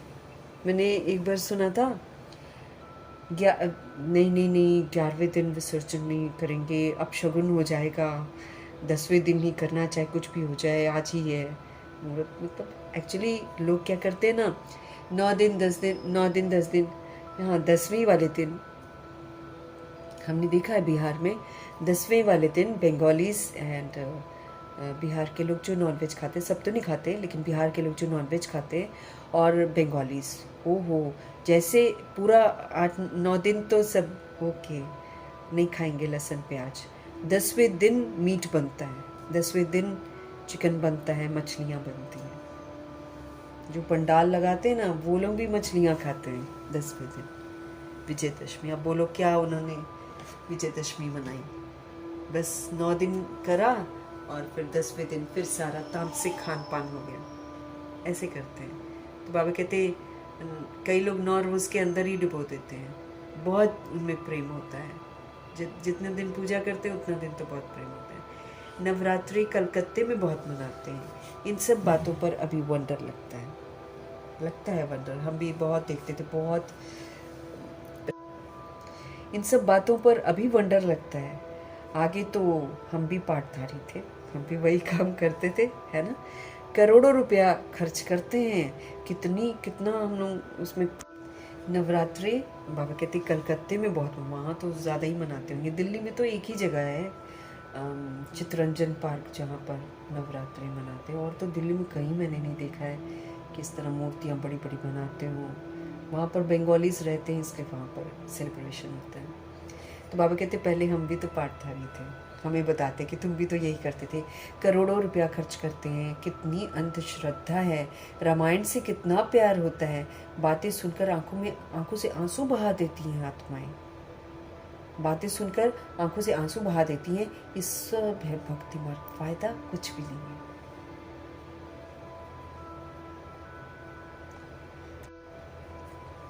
अंधश्रद्धा है सारी दुनिया में। लोग रामायण सुनकर रोते हैं, और ये सुनाती भी वैसे ही हैं।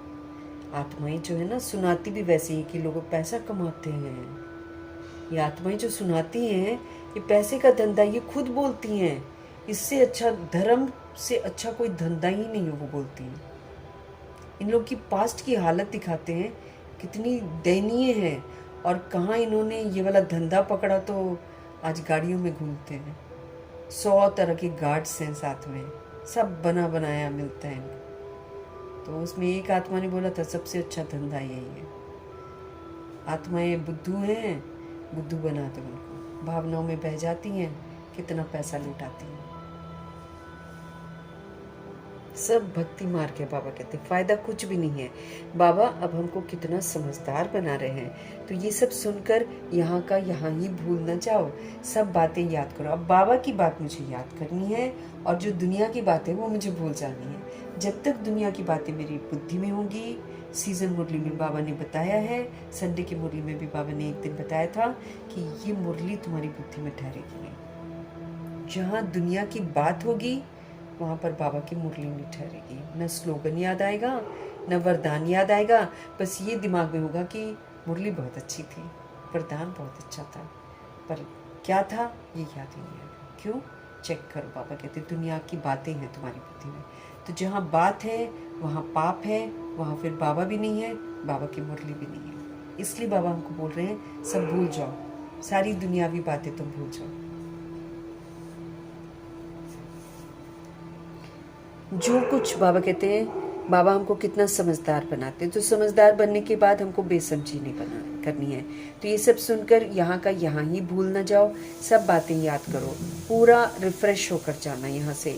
अपने को आत्मा समझकर देह सहित जो कुछ तुम देखते हो ना, सबको तुम भूल जाओ। सब झूठ है, झूठी माया, झूठी काया, झूठा सब संसार फिट होता है।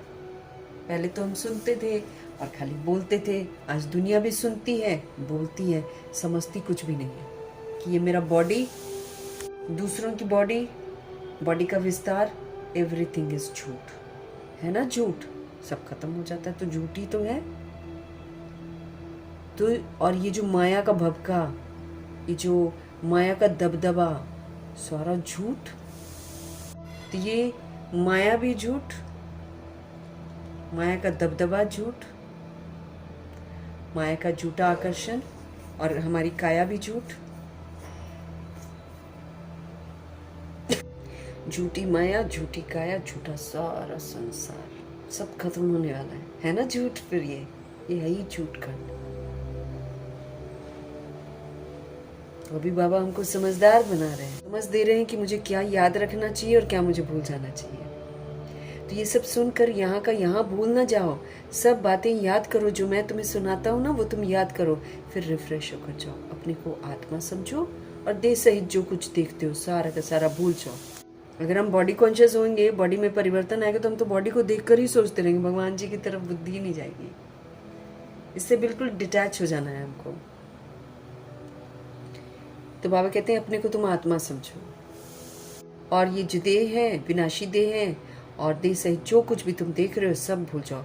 सब कब्रिस्तान है। बाबा कहते हैं, क्या कहते हैं, सब मरे हुए। अब देखो जो रूह ये जानती नहीं है कि मैं कौन हूँ और मैं कहाँ की रहने वाली हूँ और किसकी हूँ। हमारे बाबा के अनुसार जो ये जानता ही नहीं है कि मैं कौन हूँ, मैं किसका हूँ और कहाँ का रहने वाला हूँ, वो क्या है फिर? जो जानता ही नहीं है, मुर्दा है ना, मरा हुआ है वो, मूर्छित है वो, मूर्छित है सारी आत्माएं, विस्मृत है सारी आत्माएं, सत्य से अनजान है सारी आत्माएं। तो इसीलिए बाबा कहते हैं ये सब भूल जाओ, ये सब कब्रिस्तान होने वाला है, क्योंकि विस्मृति में सब उल्टा काम कर रहे हैं। इसलिए सबकी समाप्ति, बॉडी मर जाएगी, रूह निकल कर जाएगी। दिल्ली में जो बिरला मंदिर बना है ना, बाबा कहते हैं उसमें लिखा हुआ है, ब्रह्मा जी आए थे, देखा था उन्होंने, उसमें लिखा हुआ है कि भारत परिस्तान था जो धर्मराज ने स्थापन किया था।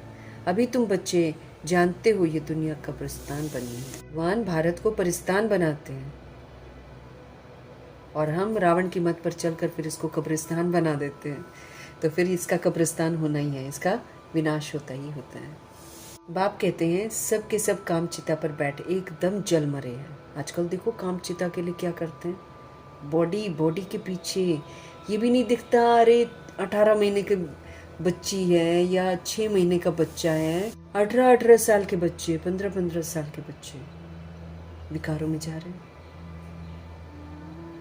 हम विकार का नशा चढ़ गया है सब पर, क्योंकि देखते गंद है ना, छोटे छोटे ही तो गंद देख रहे हैं। वो खत्म करने के लिए सबको पवित्र बनना पड़ेगा। सिर्फ शिकवे शिकायत नहीं कर सकते कि ये हो रहा वो हो रहा, लेकिन everybody has to become pure. सबको काम विकार छोड़ना पड़ेगा, लेकिन कैसे छोड़ेंगे? ये लोग सोचते हैं यही विधि है। सृष्टि को चलने की यही विधि है कहते हैं, इसलिए सर्टिफिकेट दे देते हैं शादी करवा के हैं कि सर्टिफिकेट है, चलो जी आप जो मर्जी करो। बाप कहते हैं काम चिता पर बैठकर एकदम जल मरे हैं, क्रोध चिंता नहीं। क्रोध जो है ना उसको चिता नहीं कहते हैं, काम विकार को चिता कहते हैं, ये जला देती है आत्मा को।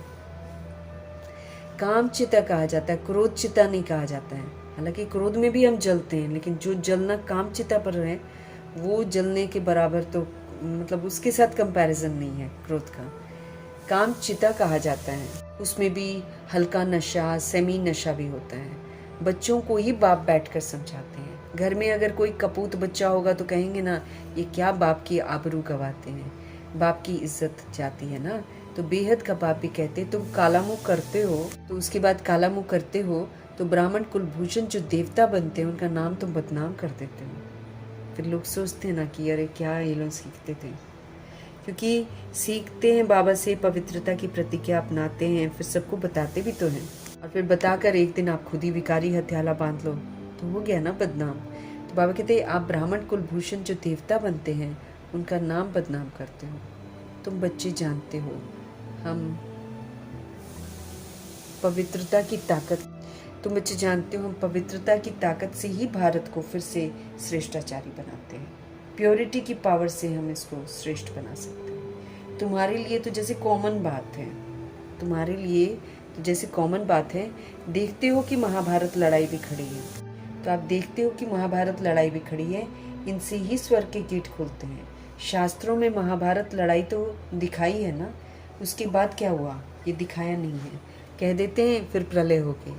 अब श्री कृष्ण का एक तरफ दिखा देते हैं कि माँ के गर्भ से जन्म दिखाया है, और दूसरी तरफ फिर कह देते हैं कि पीपल के पत्ते पर अंगूठा चूसता हुआ है। कुछ भी समझते नहीं है।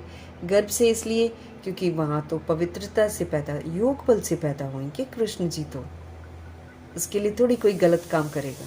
जो भी उनके मम्मी पापा बनेंगे वो भी तो भगवान के स्टूडेंट ही होंगे, वो तो योग बल से लाएंगे कृष्ण जी को नीचे। तो लेकिन दुनिया वालों को पता नहीं है, वो तो फिर अपने मन से बोल देते ना। अब श्री कृष्ण का एक तरफ तो माता के गर्भ से जन्म दिखा देते हैं, और दूसरी तरफ फिर कहते हैं कि पीपल के पत्ते पर अंगूठा चूसता हुआ आया। कुछ भी समझते नहीं है। पीपल के पत्ते पर अंगूठा चूसते हुए आए मतलब पवित्रता से जन्म हुआ। वहाँ तो गर्भ महल में रहते हैं ना, बड़े विश्राम से रहते हैं। बाकी सागर में थोड़ी पत्ते पर हो सकता है कृष्ण, कुछ भी बनाते हैं। बाबा कहते हैं तो इम्पॉसिबल है कि पत्ते पर आएगा। तो ये सब ड्रामा बना हुआ है जिसको तुम जानते हो, कल्प कल्प ऐसे होता ही है। अब बच्चों को अपना कल्याण करना है और दूसरों का भी कल्याण करना है। हम जब सच्चाई के रास्ते पर चलेंगे, हम जब श्रीमत प्रमाण चलेंगे, तब हम अपना भी कल्याण करेंगे और दूसरों के भी कल्याण के निमित्त बनेंगे। मेन बात तो यही है कि स्व कल्याण से विश्व का कल्याण करना है। हमारे बाबा तो स्वर्ग के रचता हैं, उनको कहा ही जाता है हेवनली गॉड फादर।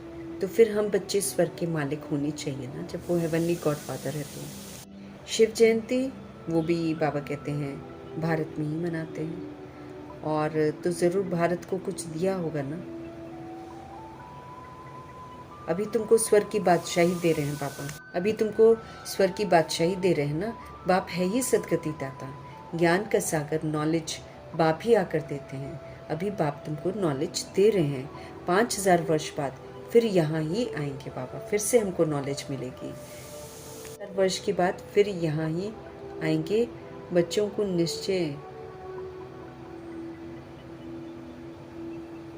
निश्चय है जो जो इस ब्राह्मण कुल के होंगे वो फिर आते जाएंगे। जो ब्राह्मण कुल का नहीं होगा वो आएगा ही नहीं, और जो कई आएंगे फिर चले भी जाएंगे। ऐसा भी होने वाला है। हर चीज़ के लिए हमको तैयार रहना। क्यों? 2500 वर्ष की राजधानी में सब तरह का मर्तबा है ना। अब चंडाल कहाँ से आएगा? जब वाम मार्ग में आत्मा जाएगी तभी तो चंडाल बनेगी ना। तो फिर क्या करें? मर्तबे ही तय इस तरीके से होते हैं, इसलिए रूहें कुछ ना कुछ गड़बड़ कर ही जाती हैं। अच्छा, मीठे मीठे सी खिलते बच्चों प्रति माता पिता बाप दादा का याद प्यार और गुड मॉर्निंग। रूहानी बाप की रूहानी बच्चों को नमस्ते। हम रूहानी बच्चों की भी रूहानी बाप को दिल से, प्यार से, सिख से, प्रेम से, अदब से, मोहब्बत से, स्नेह भरी, प्यार भरी रिगार्ड भरी नमस्ते और मीठे बाबा जी का धन्यवाद करेंगे। धन्यवाद करते हुए धारणा के लिए मुख्य सार है, श्रीमत पर अपना और दूसरों का कल्याण करना है। हमको ये बात समझनी है कि जब हम श्रीमत पर चलते हैं तभी अपना भी कल्याण करते हैं, तभी दूसरों का भी कल्याण करने के निमित्त बनते हैं। कोई भी कुछ झूठी बातें सुनाए ना यहाँ के बारे में, बिल्कुल नहीं सुननी है, अनसुना कर देना। अगर कोई घर में कोई व्यक्ति बोल दे, अनसुना कर दो, उस पर बिगड़ना नहीं है, रॉयल बनना है ना, फिर रॉयल्टी ख़त्म हो जाती है, सच्चाई अपने आप सिद्ध हो जाएगी। तो बहस भी क्यों करें, बस सुना अनसुना कर दो। अब घर का कोई व्यक्ति बोलेगा कि ब्रह्मा कुमारी इस बेकार है, ये वो है, सुना अनसुना कर देंगे, क्योंकि वहाँ बहस करने से तो कोई फ़ायदा है नहीं, क्योंकि वो लोग कहीं से सुनी सुनाई सुनकर आकर बोलते हैं। इसलिए बेस्ट है गुप्त रूप में अपना पुरुषार्थ करते रहो, कुछ बोलता है तो सुनो ही मत। प्रभु जी हमको एक बात बता रहे हैं कि सुना अनसुना कर देना है, लेकिन साथ में हमको बिगड़ना भी नहीं है, बहस नहीं करने लग जाना है, कोई फ़ायदा नहीं है ना बहस करने से। सत्य परमात्मा छिपे थोड़ी रहेंगे अब तो उनकी प्रत्यक्षता का समय आ गया है। कभी भी देवता बनने वाले ब्राह्मण कुलभूषणों का नाम बदनाम न हो, इसका बड़ा ध्यान रखना है। हम सभी आत्माएं ब्राह्मण कुलभूषण हैं, हमें ऐसा कुछ नहीं करना है जिससे इस पवित्र कुल जो बाबा की रचना है उसका नाम बदनाम हो। इसका हमको ज़रूर ध्यान रखना है, क्योंकि कहीं कोई ऐसा ना बोला अच्छा ऐसे होते हैं ये लोग, ये भगवान से पढ़ रहे हैं, ये ऐसे करते हैं, भगवान से पढ़ रहे हैं, ऐसे बोलती हैं। कहीं घर में रहने वाले ना बोलते हैं ये ज्ञान ले रहे हो, ऐसे कर रहे हो, ऐसे बोल देते हैं ना, तो इससे क्या होता है, एक सोल ने इस तरह का कमेंट कर दिया, वतन में पहुंचती है बात, तो निंदा होती है ना, नाम कुल का बदनाम हो जाता है। इसलिए ध्यान रखना है हमको कि कोई भी हरकत हमारी ऐसी नहीं होनी चाहिए जिससे प्रभु जी के जो कुल जो स्थापना की है बाबा ने उसका नाम बदनाम हो। कोई उल्टा कर्म भी हमको नहीं करना है। हमको समझ मिलती है कि जितने भी कर्म आज तक हमने किए थे उल्टे किए थे, अब फिर से अगर हम वही कर रहे हैं तो फिर उल्टा कर्म है। श्रीमत के विपरीत अगर कुछ कर रहे हैं तो उल्टा कर्म है। अगर हम खुद को देह समझ कर कुछ कर रहे हैं तो उल्टा कर्म है, अपने को आत्मा समझ कर करना है। तो कोई भी उल्टा कर्म हमको कभी नहीं करना है। पिछले हिसाब किताब भी में हमें चुकतो कर लेने हैं। जो भी हिसाब किताब है अपने बनाए हुए हैं तो फिर खुशी खुशी चुकतो करने हैं, समझ से चुकतो करने हैं, क्यों क्या कैसे ऐसे वैसे नहीं करना है। तो कर्म भोग भी जो है पिछला हिसाब किताब जो है साक्षी होकर चुकतो करना है। साक्षी होकर मतलब खुशी खुशी उस कर्म भोग का प्रभाव मेरे पर ना आए, लेकिन मैं आत्मा शांत स्थिर रहकर वायुमंडल में शांति सुख की वाइब्रेशन से फैलाऊं, क्योंकि जैसी मेरी अवस्था वैसे मेरे वाइब्रेशन, जैसे हमारे संकल्प वैसे हमारे वाइब्रेशन। क्योंकि बाबा क्या बोलते हैं, संकल्पों से वायुमंडल बनता है। सतगुरु जी का वरदान, नशे और निशाने की स्मृति से सारी कर्म इंद्रियों को ऑर्डर प्रमाण चलाने वाले ताज व तख्त नशीन भव। हमको अभी सूक्ष्म ताज मिला हुआ है, हमको तख्त भी मिला हुआ है। सूक्ष्म ताज है स्व परिवर्तन से विश्व परिवर्तन करो, और तख्त जो है वो हमारा स्थिति का तख्त है, एक भ्रिकुटी का तख्त है, स्वराज्य का तख्त है। स्वराज्य के तख्त को बरकरार रखते हैं तो हमको भगवान जी के दिल का तख्त मिलता है, और जब हमको ये दोनों तख्त मिलते हैं तो हमको भविष्य का तख्त मिलता है। कि अतिरिक्त भी जितनी शक्तिशाली स्थितियां हैं वो सारे हमारे तख्त हैं। तो अपने ये सूक्ष्म ताज, दारी का ताज, जिम्मेवारियों का ताज, स्व परिवर्तन की जिम्मेवारी का ताज, ये तो पहन कर ही रखना है। इसके बाद प्योरिटी का ताज, दो ताज है ना, पूर्ण पवित्र बनेंगे तो प्योरिटी का ताज मिलेगा, स्व परिवर्तन से विश्व परिवर्तन करेंगे तो हमको रतन जड़ित ताज मिलेगा। तो ये दो ताज जो हैं, ये सूक्ष्म जिम्मेवारियां जब निभाते हैं तब ये हमको भविष्य में प्राप्त होता है। और एक होता है पवित्रता का ताज। तो नशे और निशाने की स्मृति से अच्छा है कि मेरे पास ये ताज है, ये तख्त है, और फिर निशाना कि देखो उस मंजिल तक मुझे पहुंचना है, फिर भविष्य में राजाई मिलती है। तो नशे और निशाने की स्मृति मेरे को रहे हमेशा से। इस नशे और निशाने की स्मृति से मुझे क्या करना पड़ेगा, सारी कर्म इंद्रियों को ऑर्डर प्रमाण चलाना है। अब ये हमारी कर्म इंद्रियां हम पर वो हुक्म न चलाए ना, तो सारी कर्म इंद्रियों को ऑर्डर प्रमाण चलाएंगे हम। 63 जन्म इन्होंने हमें चलाया और हम क्या से क्या हो गए। अभी हम इनको चलाएंगे, अब इनको हम सिविल करेंगे। इनमें क्रिमिनल पना आ गया है। क्रिमिनल पना है ना, हम दूसरे की बॉडी देखते हैं, दूसरे की कमी कमजोरियां देखते हैं, दूसरे का करेक्शन करते हैं, सब कुछ हम दूसरे का ही करते हैं, पर चिंतन हम उसका करते हैं, प्रदर्शन हम उसका करते हैं, पर मत भी अगले की लेते हैं, है कि नहीं। तो अब इसको सिविल बनाना है। ये तो बहुत बिगड़ गई हैं, हमको दुखी कर दिया है कर्म इंद्रियों ने। अब इनको ऑर्डर प्रमाण चलाना है। जब ऑर्डर प्रमाण चलाएंगे तब मेरा ताज और तख्त जो है वो विराजमान रहेगा। तो संगम युग पर बाप दादा द्वारा सभी बच्चों को ताज भी मिलता है, तख्त भी मिलता है। प्योरिटी का भी ताज है तो जिम्मेवारियों का भी ताज है। अकाल तख्त भी है तो दिल तख्त भी है। सब जब ऐसे हम डबल ताज और डबल तख्त नशीन बनेंगे, इसके नशे और निशाने में रहेंगे। जब हमको ये नशा निशाना स्वतः याद रहता है, फिर हम बनते हैं ना दिल तख्त नशीन। फिर ये कर्मेंद्रियां जी हजूर करेंगी। जो ताज व तख्त छोड़ देते हैं उनका ऑर्डर कोई भी कारोबारी नहीं मानता। अपने ताज को छोड़ देते हैं, जो अपने तख्त को छोड़ देते हैं, उनका ऑर्डर फिर कोई भी कर्मेंद्रिय नहीं मानते हैं। तो हमको नशे और निशाने की स्मृति में सदा रहना है और अपनी कर्म इंद्रियों को ऑर्डर से चलाना है। हम आत्माएं राजा हैं, राजा स्वराज्य अधिकारी हैं। हमने ये राज्य खो दिया, अभी फिर वापस लेना है। मुफ्त में नहीं मिलेगा। बाबा हमारी काबिलियत को जगाते हैं, बैठे बिठाए नहीं देते हैं। देने को दे सकते हैं लेकिन बैठे बिठाए नहीं देते, काबिलियत को जगाते हैं। फिर से लो अपना तुम स्वराज्य, ऐसे बोलते हैं। ऑर्डर प्रमाण चलाने वाले फिर मिलता है, फिर ताज मेरा बरकरार रहेगा। ये जो ताज हमें संगम युग में मिलता है, तख्त हमें संगम युग में मिलता है, इसको पहले ठीक करना है। ये ठीक तो फिर भविष्य में भी ताज और तख्त हमको मिलेगा। तो संगम युग ऐसा युग है जहाँ बाप दादा द्वारा सभी बच्चों को ताज भी मिलता है, तख्त भी मिलता है। प्योरिटी का भी ताज है तो जिम्मेवारियों का भी ताज है। संपूर्ण पवित्रता की गहराइयों को समझकर हमको संपूर्ण पवित्र बनना है, तब हमको वो वाइट ऑरा वाला ताज मिलेगा, प्योरिटी का। और फिर उसके बाद वो जिम्मेवारियां हैं, है ना, स्व परिवर्तन की जो जिम्मेवारियां हैं, इसका ताज हमको मिला है। फिर हमको अकाल तख्त मिला, भ्रिकुटी का तख्त। बाबा बोलते हैं यहाँ बैठो और पाठ बजाओ, तो यहाँ पर अपनी सीट पर बैठो। इस सीट पर बैठकर फिर सब कुछ रेडिएट करो और कर्म इंद्रियों को चलाओ इसके अनुसार। तो अकाल तख्त को मिला है, तो बाबा का दिल तख्त भी मिला है। जब हम आत्माएं स्वराज्य अधिकारी बनकर अकाल तख्त पर बैठकर पाठ बजाती है ना, तब बाबा अपना दिल का तख्त देते हैं हमको। तो ऐसे डबल ताज और डबल तख्त नशीन हमको बनना है।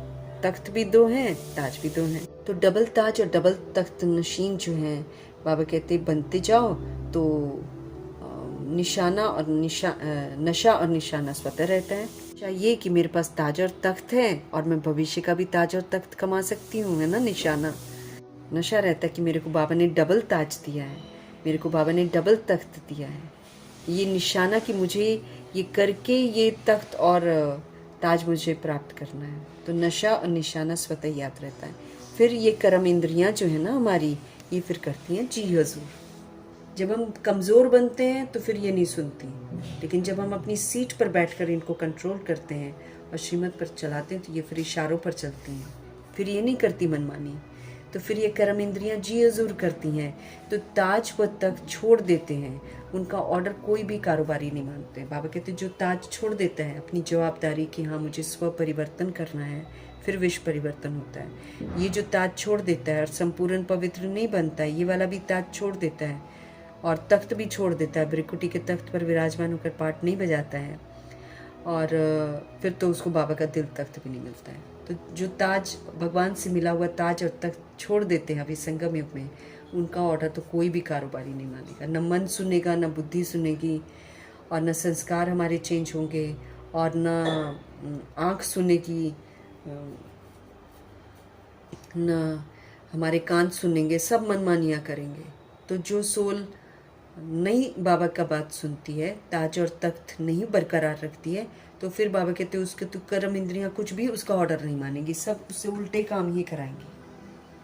तो इसलिए नशा रहना चाहिए कि बाबा ने मेरे को कौन सा ताज दिया है। नशा रहना चाहिए मुझे भगवान से तख्त मिला है, इस तख्त पर विराजमान होकर दोनों ताज की जिम्मेवारी निभाते हुए हमें भविष्य का ताज और तख्त कमाना है। हमें फिर से मालिक बनना है। जब हम अपने पर ही रूल नहीं कर सकते हैं, बाबा कहते, तो तुम विश्व पर कहाँ से रूल कर पाओगे। बाबा का ये कहना है कि पहले तुम अपने पर रूल करो ना। फिर स्लोगन है हमारे लिए, कमज़ोर संकल्प ही प्रसन्न चित्त के बजाय प्रश्न चित्त बना देते हैं हमको। जब मेरे संकल्प कमज़ोर होते हैं ना, तब हम प्रश्नों से गिर जाते हैं और प्रसन्नता चली जाती है कहीं और। हमको हमेशा कुछ हो रहा है उसको नहीं देखना है, जो हम चाहते हैं वो हमको सोचना है। बच्चे कहना नहीं मानते हैं, उसको देखकर कमज़ोर संकल्प नहीं करना है। समर्थ संकल्प करना है कि आज्ञाकारी है ये, जो हम चाहते हैं। योगी है ये, हाँ?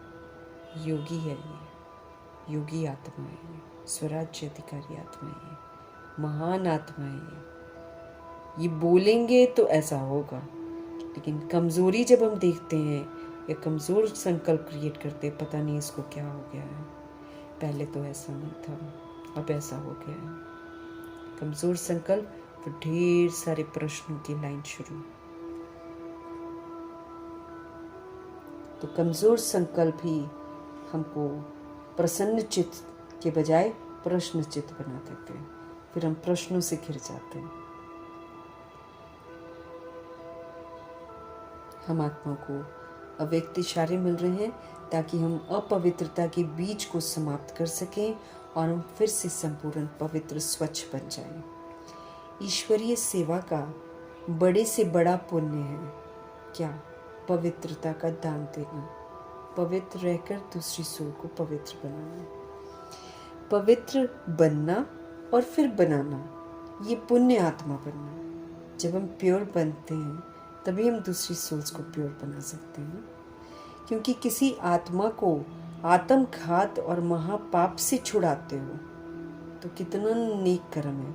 वो कहेंगे कन्यादान करो, शादी करवाओ, सबसे अच्छा दान है। अगर मैं भक्ति मार्ग की आत्माओं को बोलूं कि शादी नहीं करानी चाहिए तो वो थोड़ी सुनेंगे हमारी बात। वो तो बोलेंगे नहीं, कन्यादान तो सबसे अच्छा दान है। चाहे बेटे की करेंगे तो बोलेंगे हम दूसरे की कन्या लाते हैं घर में, और जब अपनी भेजनी है तो बोलेंगे हम अपनी कन्या का दान करते हैं। दोनों में अपने आप को जायज़ बना देती हैं आत्माएं। इस तरह मंद बुद्धि हो जाती हैं। लेकिन बाबा बोलते हैं वो आत्मघात है, हम उस आत्मा की हत्या कराते हैं। जब जब वो आत्मा विकार में जाएगी तब तब उस आत्मा की हत्या होती है। मतलब आत्मा मरती तो नहीं है, लेकिन आत्मघात क्या होता है, उसकी शक्ति घटती है,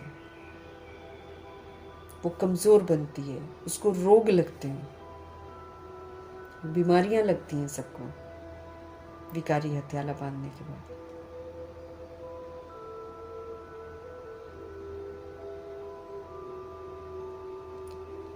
क्योंकि जब आप पवित्रता का दान करते हो, आप किसी सोल को भगवान का बनाते हो। जिस घर में कोई कुमारी है उसको आप पवित्र बनाते हो तो आप उसको आत्मघात महापाप से छुड़ा रहे हो।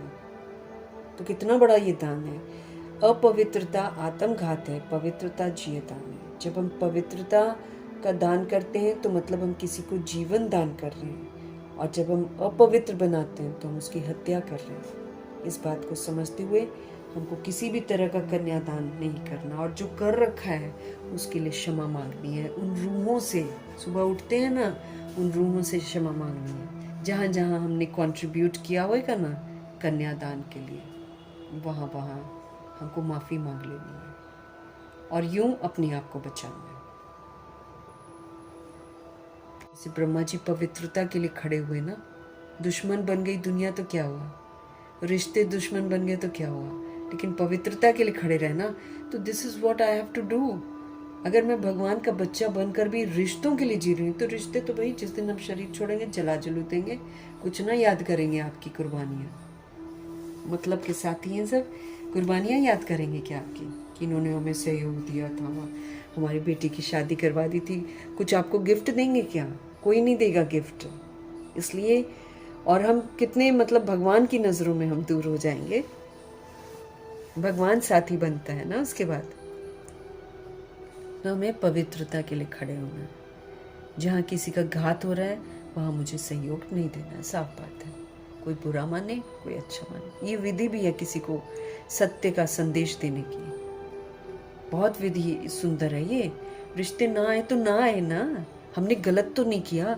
कल को जब मुसीबतें पड़ेंगी, दुखों के पहाड़ टूटेंगे तो वो मेरे को उलहने नहीं देंगे, उल्टा कहेंगे, दुआएं देंगे कि भाई इसने तो मुझे सही रास्ता बताया था और मैंने नहीं सुना, इसने तो सही बता दिया था, ऐसे बोलेंगे वो।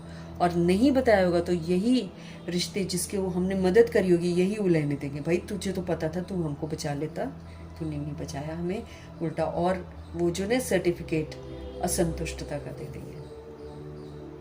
इसलिए ऑनेस्ट रहना है, stand with purity, what is wrong is wrong, वहां पर खड़े नहीं होंगे आप।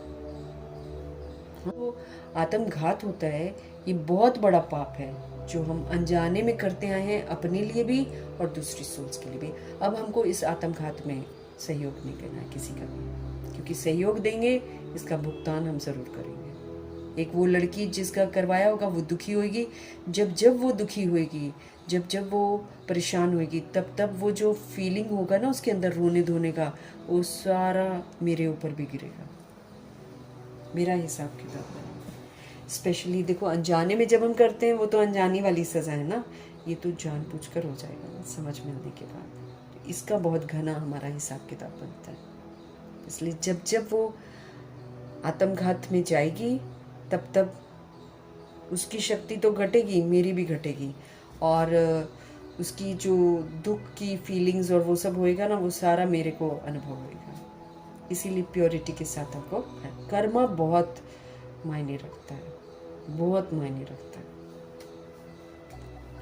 तो ईश्वरीय सेवा का बड़े से बड़ा पुण्य यही है कि हम सभी को पवित्रता का दान दें, और पवित्र बनना है हमको, और पवित्र दूसरी सोच को बनाना है। ये पुण्य आत्मा बनना है, दिस इज सबसे बड़ा पुण्य जो हम करते हैं।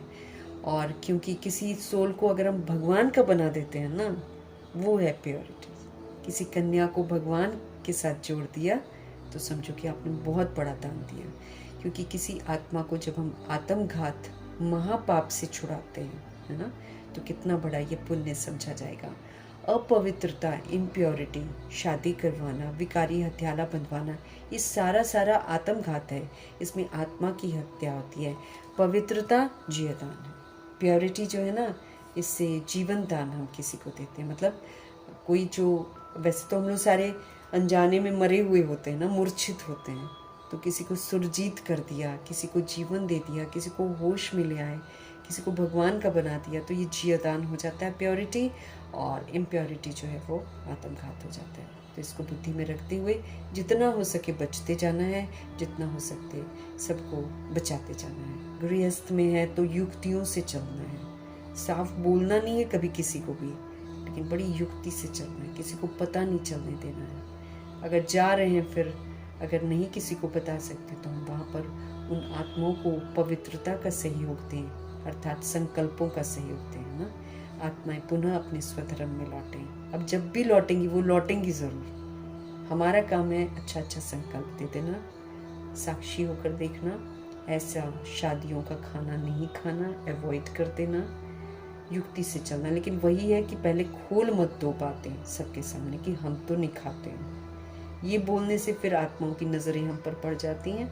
अगर हम नहीं बोलते हैं तो हम गुप्त रीति किसी को पता भी नहीं लगने देंगे, और हम वहाँ अपवित्र खाना नहीं खाने से बच भी जाएंगे। क्योंकि जानते हैं ना, सबका थॉट वहाँ पर विकारी वाला होता है, गाने भी वहाँ विकारी वाले बज रहे होते हैं, सारा खाने में सब विकार ही जा रहा होता है। तो वैसे खाना खाएंगे तो हम भी तो दूषित हो जाएंगे ना। इसीलिए ऐसी जगहों पर जाने से, अगर जाना पड़ता है नहीं खाने का, युक्ति रच लेना है, पता ही नहीं चलने देना है। इधर उधर घूमते फिरते, उससे मिलते बाद में बोल रहे हाँ हमने खा लिया, बहुत अच्छा था करके निकल लिए। ऐसे कर सकते हैं हम, क्यों नहीं कर सकते। आप बाबा को साथ रखेंगे ना, बाबा करवा देंगे और किसी को पता भी नहीं चलेगा। लेकिन ये जो दिल की चाहना है ये हमारी होनी चाहिए। ये हमारी नहीं होती है ना, फिर बाबा मदद नहीं करते। तो प्योरिटी का जीवदान हम सबको देंगे। मीठे परमात्मा जी का धन्यवाद करेंगे, ब्रह्मा माँ का धन्यवाद, जगदम्बा माँ का धन्यवाद, गुलजार दादू जी का धन्यवाद, अष्टरत्नों का धन्यवाद, नवग्रहों का धन्यवाद, एडवांस पार्टी की सारी सोल्स का धन्यवाद, बची हुई जितनी भी आत्माएं हैं सबका धन्यवाद करेंगे, 5 तत्वों का धन्यवाद, ड्रामा का धन्यवाद, प्रकृति का धन्यवाद, माया का धन्यवाद, यमदूत का धन्यवाद, करोड़ों की आबादी का धन्यवाद, साधनों का धन्यवाद, साधन बनाने वालों का धन्यवाद, साथ में रहने वाली सोल्स का धन्यवाद, सहयोगी आत्माओं का धन्यवाद और अविनाशी खजानों का धन्यवाद, समय का धन्यवाद, शरीर रूपी इंस्ट्रूमेंट का धन्यवाद।